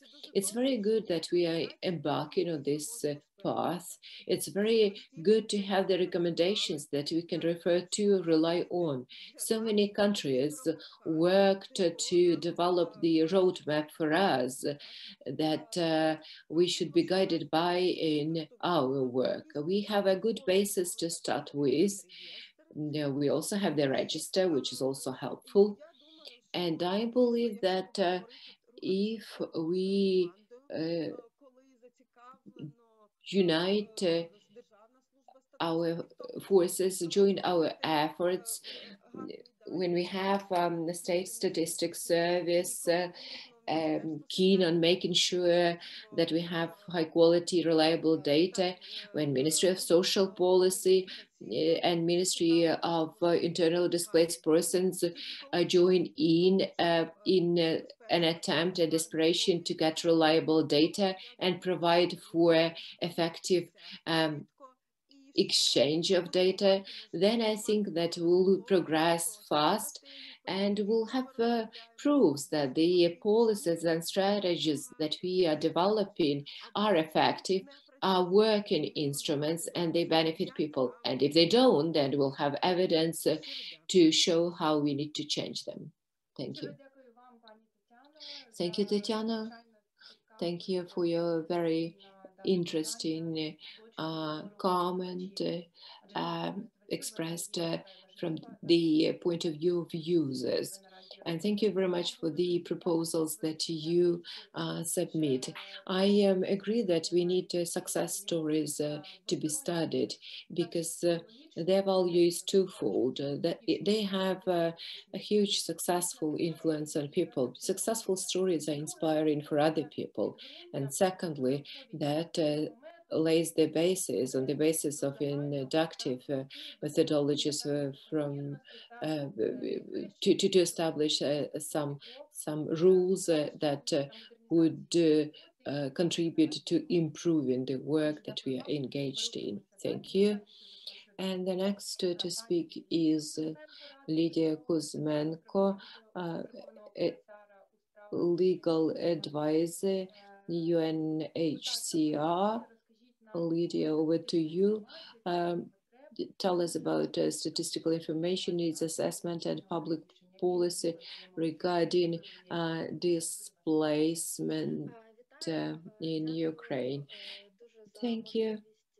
Thank you very much for the opportunity to participate in this seminar, and thank you for an opportunity to learn more about IRIS. That's a powerful document that is of practical value for Ukraine. We see a positive trend and efforts undertaken by the Ministry of Reintegration in drafting this strategy and finding sustainable solutions on IDPs.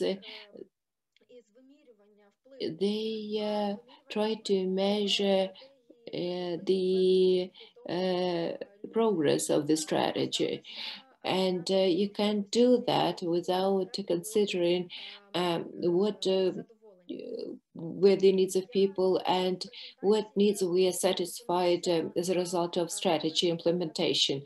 In my presentation, I would like to cover the issues of getting data on internal displacement, and it's linked with the statistical data about citizens, people generally speaking, and about the needs.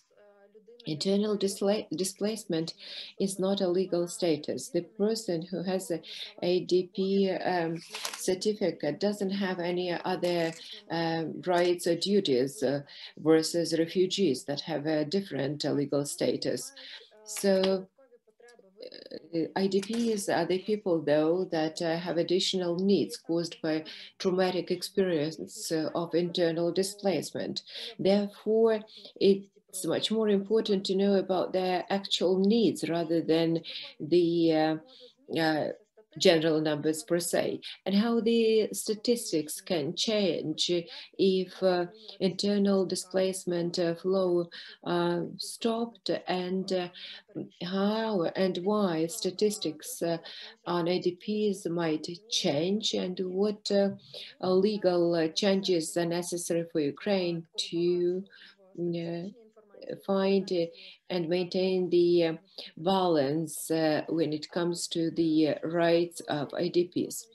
It was mentioned by several presenters. It was IOM representatives and Aina from Agris also referred to this. It was said that the international organizations base their work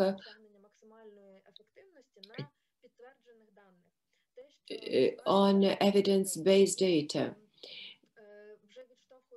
And given the collected data, the programs are developed. So what happens first is just what is done is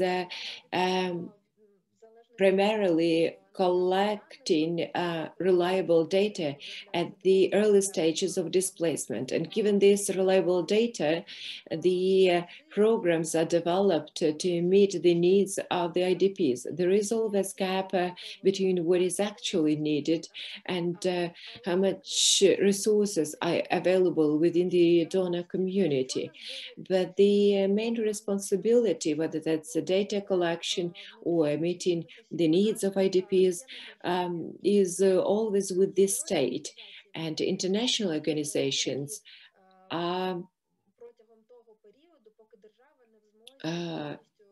just there until the government is ready to take over the responsibility for all the aspects of its citizens. We do understand that in the situations of conflict, crisis, or acts of God, the government is not always capable to act appropriately. Needs assessment in our organization, when it comes to IDPs, in comparison of refugees, and refugees are the ones that crossed the borders, well, IDPs don't have registration within international organizations, and UNHCR doesn't have any data on them too. Therefore, international organizations did contribute to the establishment of the database in Ukraine, and IOM supported establishment of the database. We were engaged in development of the respective regulation. There were a lot of other international stakeholders involved in that, but we cannot interview all IDPs. IOM mentioned a national monitoring system. The surveys deals with some sample frames that allows to draw conclusions, and that allows to assess needs. So international data focuses not so much on the quantity but quality of data, and among the IDPs, similar to any other group of people, there are subgroups of people whose needs should be considered depending age, sex, affiliation with specific groups, disability,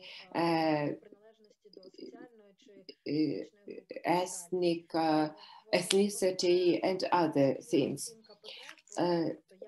UNHCR quality assessment of the IDP needs refugees and stateless persons is conducted every 2 years. The next one is going to be in 2021, but that's quality rather than quantity type of assessment.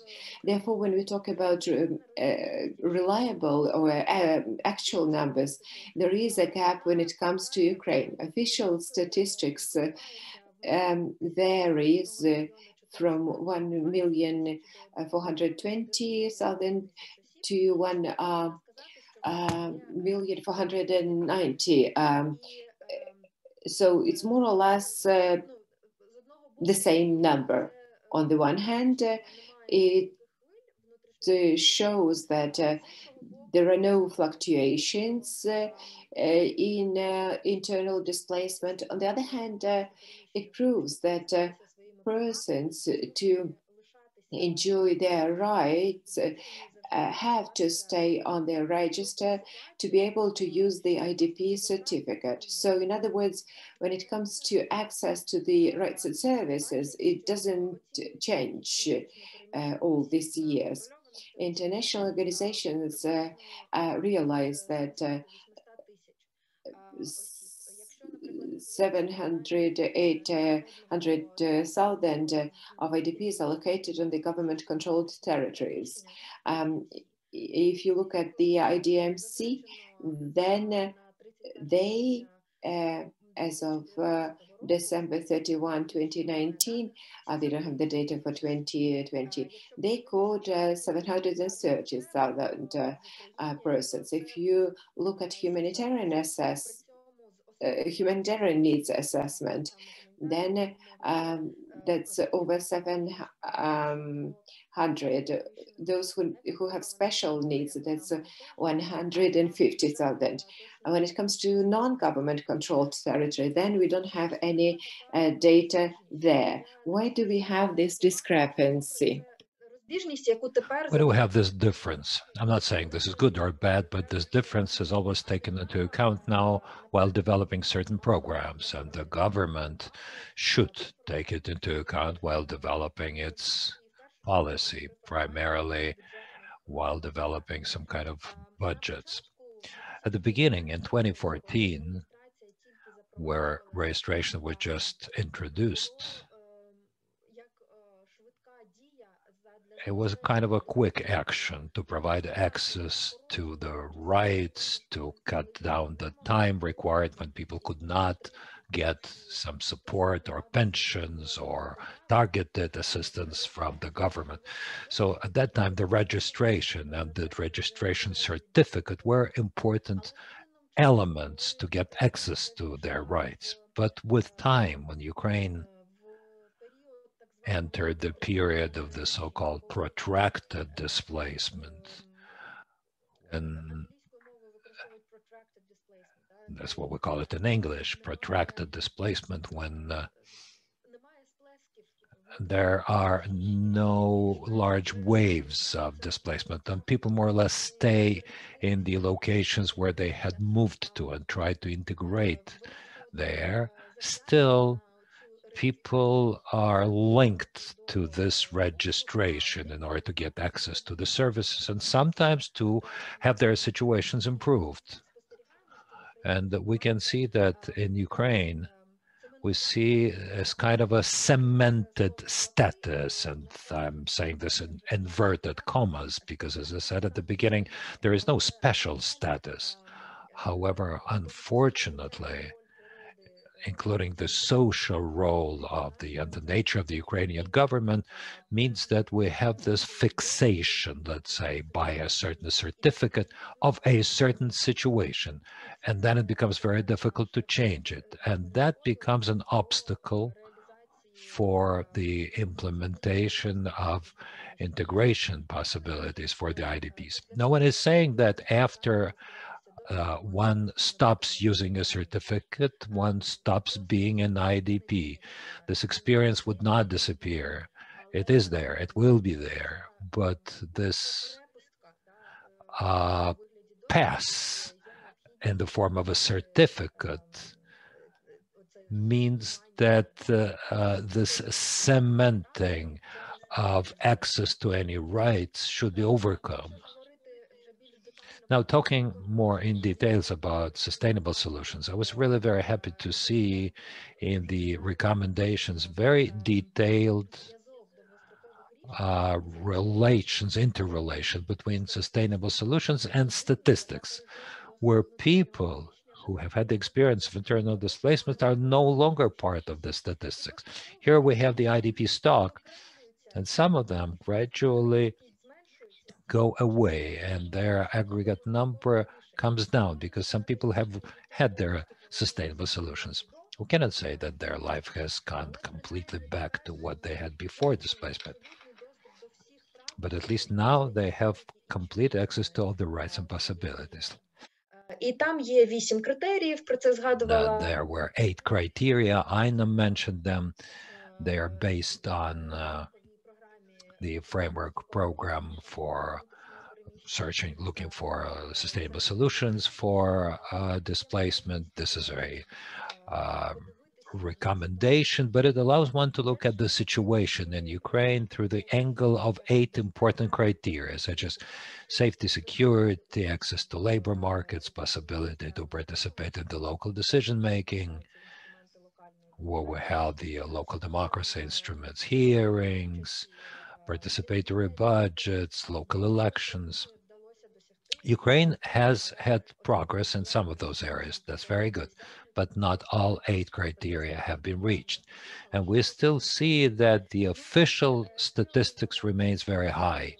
Another thing, as access to state services is still linked to the registration as IDPs. Many of those people who for different reasons cannot come over from the territories beyond government control have been registered as IDPs to have access to their pensions or to certain kinds of medical health because of chronic diseases or because of different types of disabilities. Besides, we have had situations where people who registered in the occupied territories, although they did not leave them because of the armed conflict or because of the occupation, but they had to register as IDPs exactly in order to still have access to certain rights. And therefore, the main conclusion, the main message that I would like to share is that the government policy in terms of internal displacement should be aimed at gradual reduction of the number of registered IDPs, of persons registered as IDPs, and therefore reduction of the services, access to which is only possible via this registration. And here, briefly about what can be changed in our legal system.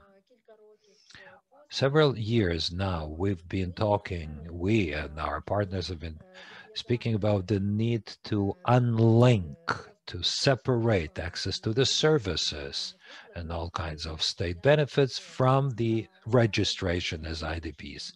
Perhaps the only exception can be here targeted assistance.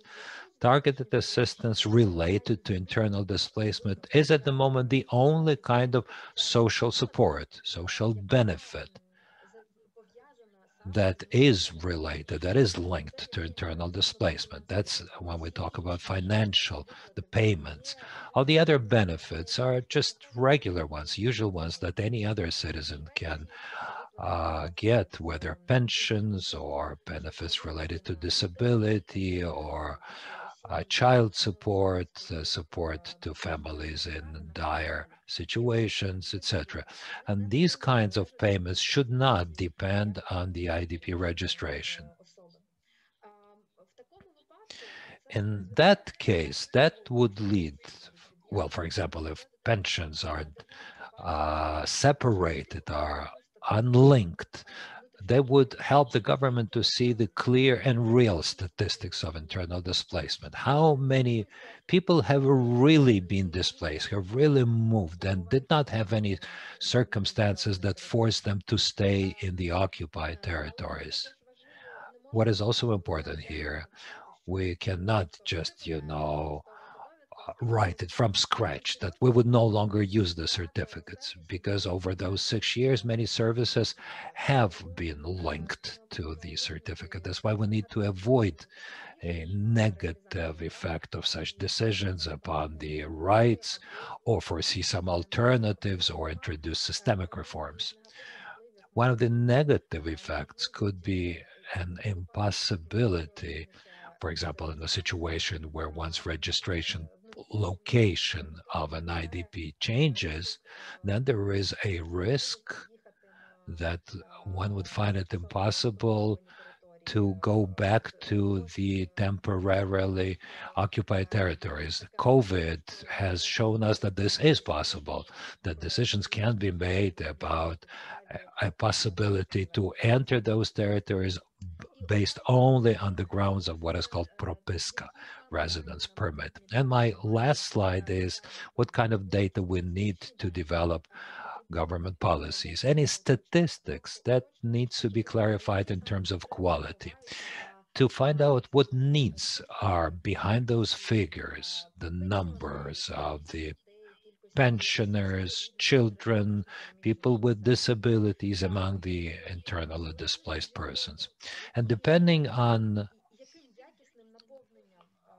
what quality content we would use, we, the government, should be able to think in sectoral terms. Those who need humanitarian assistance, there we would engage international humanitarian NGOs. Or if we talk about long-term solutions, then within which categories and under which criteria and in what areas people would need most support. For some people, these are housing problems. For other people, this is an issue of requalification and employment. But that's a slightly different issue, which is not directly related to the IDP statistics. But if we have a more clear understanding of the information about people living in the temporarily occupied territories or in Crimea, then we would have a better information about how many people can potentially cross the border, although this information is already empirically accessible over those years, but how many of them can, for example, cross the contact line or the administrative border with the Crimea, and how large those figures, those standards should be related to COVID, for example, like physical distance, for example, and the time it requires for providing services. I hope that representatives of the UNHCR would also work in this working group that has been mentioned. Together, we would be able to work on developing new standards for IDP statistics. Thank you very much for your attention and for giving me a chance to speak. Thank you, Lydia, for your comprehensive presentation, a very interesting one. It was really very interesting to have a look at how an international organization sees the situation that we have in Ukraine today. And thank you for your very constructive proposals. Dear participants, at the moment, that's the end of our presentations, and we have the Q&A session now. So we already have questions to Ms. Anikin and Mr. Ujazdowski.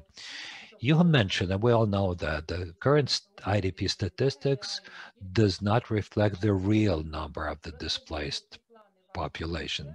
Tell us about what your ministries plan to clarify this statistic, to refine it, so that it would reflect the real number of displaced population. Yes, please. Let me try to answer. Well, I do not really understand why someone is saying that the statistics is not real. When a person comes to us and the person gets registered, why is it unrealistic that there are people who have registered and they no longer come back? They cannot confirm their presence in the territory. Yes, we have such people, but why is it unreal? I can't really understand it. Maybe it's more a question for the Ministry of Reintegration. Why that question was asked. Thank you, Mr. Ujazdowski. Ms. Anikina? Well, in general, we have a memorandum between the Ministry of Social Policy, the Ministry of Digital Policy, and the Ministry of Reintegration. We will cooperate with them and we'll try to find a solution.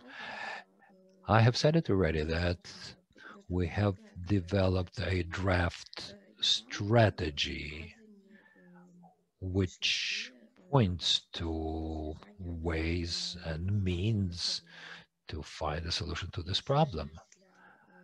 And after signing this strategy and then after it was approved by the interested authorities, an action plan would be developed. In other words, this problem will be solved. Thank you, Ilona. We also had a question on access to video records of this webinar, video recording. We are recording it in English and in Ukrainian, two languages. The recording in Ukrainian, I hope you would be able to find it very quickly on YouTube, while in English we're also developing this recording so it can be shared. So you can see the results of this webinar on a global level as Ukraine is a member of Idps. Next question. We proceed now to Facebook questions. How is the current splash of COVID-19 has affected the IDP statistics in Ukraine and in the world?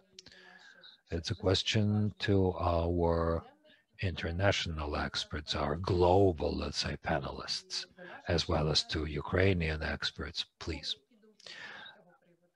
Do you have any ideas about that?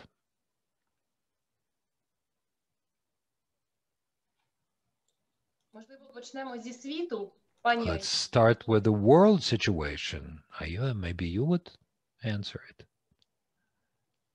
Yeah, I can try to give it a start at least.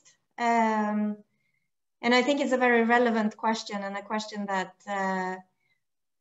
is being sort of on top of UNHCR's agenda as well. But I'll try to respond from my coordinator role in IGRIS. And I think that having a chance to discuss with some of the IGRIS members have shown that the whole COVID situation has put a hold on many of the planned census exercises, for example. We know that a number of countries were supposed to carry out the census in 2020, and the situation made it necessary to put that on hold and to delay. Of course, a challenge for the countries involved, because they've already put a lot of planning into the exercise, and now postponing it might change a bit the circumstances, and there might be a need for revising both, methodologies and also questions to be asked. At the same time, I think it could also be seen as an opportunity for our specific work stream to maybe work closer with some of these countries to also see how we best could integrate some of the IGRIS recommendations into their work, see how we could include categories on forced displacement, but not being negligent of the fact that the COVID situation has posed an enormous challenge on national statistical offices.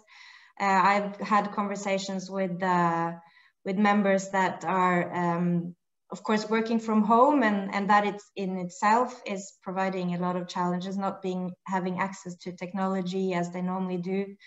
I've also heard stories in terms of delays in payment, delays in signature on agreements, etc., etc. I've also heard or talked to colleagues from IGRIS that say that it also made them think more around how to look at innovative solutions. So, of course, doing more virtual data collections, using phone, the net, and we've seen a few examples of very successful data collection exercises this way. I know Morocco have done a COVID study lately that we just received at global level, and there is also actually there is if you are interested in accessing more like on the specific surveys carried out, there is the microdata library that UNHCR is managing that would give you an overview of, I can post the link here in the chat, but that would give you an overview of some of the surveys that have been carried out in general, but also specifically looking at COVID. But of course, as in every other area, the COVID situation has posed a huge challenge. Thank you. Дуже дякую, пані Аїна. Пане Дункане, можливо... Thank you very much, Aina. Duncan, maybe you want to talk about that? Hello, yeah. So for ourselves and on a global level, definitely COVID has provided presented many challenges in data collection and ensuring and seeing where and when we can collect data in a safe manner. And part of, say, with the national monitoring system deployed in Ukraine, a large element of it is through telephone interviews. which obviously providing that the enumerated field data collectors themselves are in a safe and kind of COVID compliant environment when conducting the interviews, it is a very applicable and useful way to collect information, and something that actually, when at a global side, seeing how it was done in Ukraine, something that we look to see if and where there was other contexts where we could take that example and look to deploy it in other IDP settings where we do work. And then for the data collection that we have been doing through some of the different tools, we have been working with some key partners, be it the WHO as well as the health cluster at the global and country levels, to ensure that we include kind of key indicators and specific thematic topics relevant to COVID in our data collection tools for displaced populations. Perhaps looking at the social economic impact felt by displaced populations due to some of the restrictions put in place from COVID, or looking at access to healthcare or even public health information as a vital component. And I know that there has been some work done in Ukraine through the national monitoring system. And again, that was actually quite a leading example within our broader global program. And we took some work from there to try and share lessons learned through our different country organizations, operations. Thank you.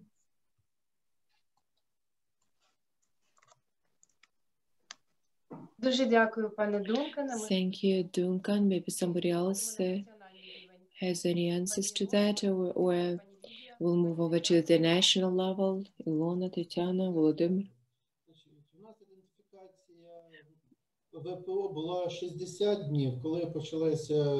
We had 60 days for IDP identification. With the beginning of the coronavirus pandemic, we extended it to 90 days. At the moment, that's the end of February next year, when the person has a time to register as IDP. And it is one bank, Ощад Bank of Ukraine, that is in charge of that. Was it a one-off decision? No, it was a gradual extension. The first extension was from 60 to 90 days, and in November we decided that it can be extended until the end of February next year. I mean, that's the time that IDPs have for registration to claim social benefits. It's very interesting. I don't have an answer to this question. I would be interested to hear the answer from some officials, and maybe there is some kind of hard data to prove that who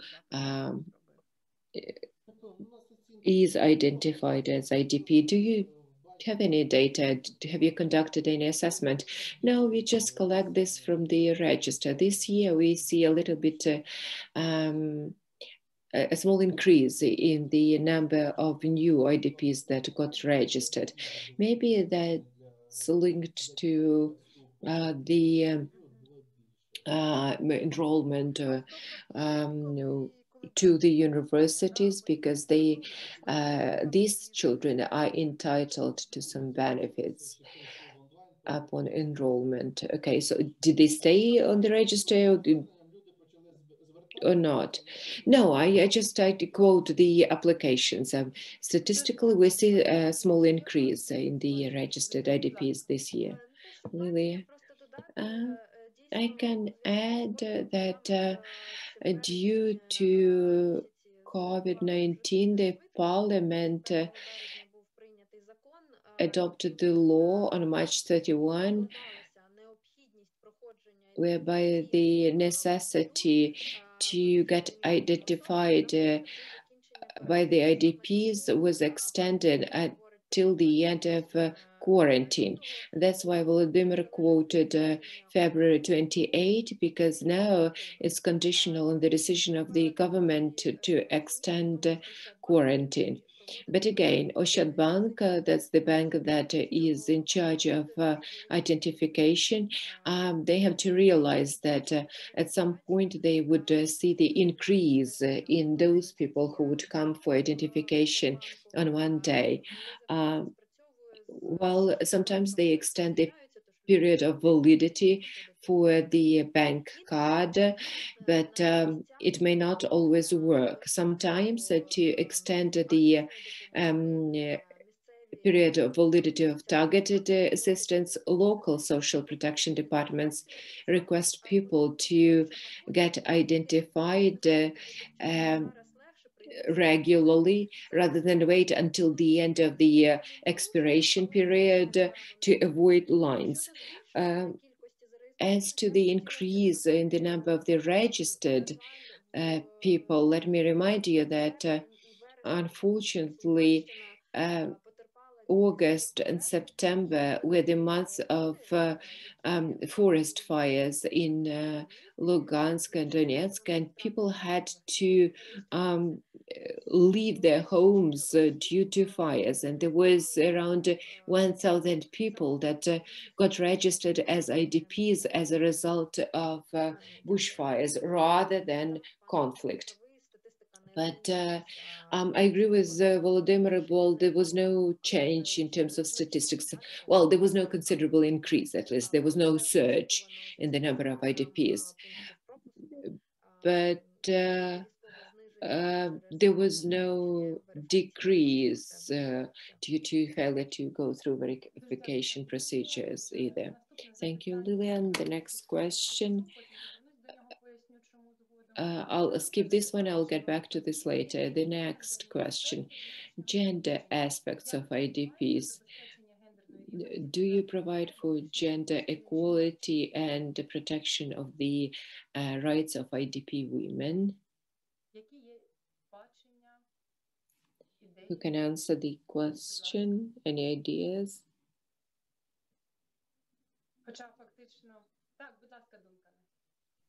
Yes, Duncan. Hello, I can provide just a couple of brief comments, but specific to the national monitoring system.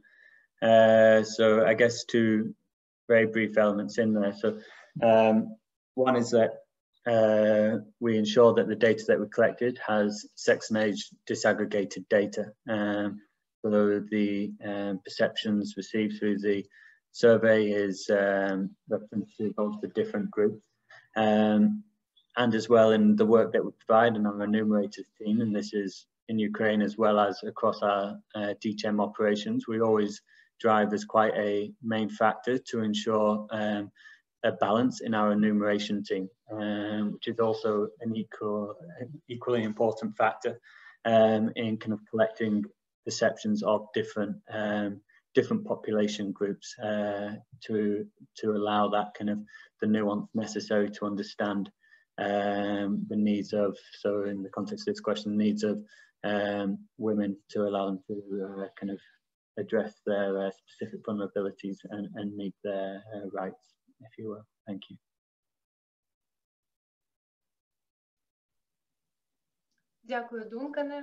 Thank you, Duncan. Any other ideas or answers, please?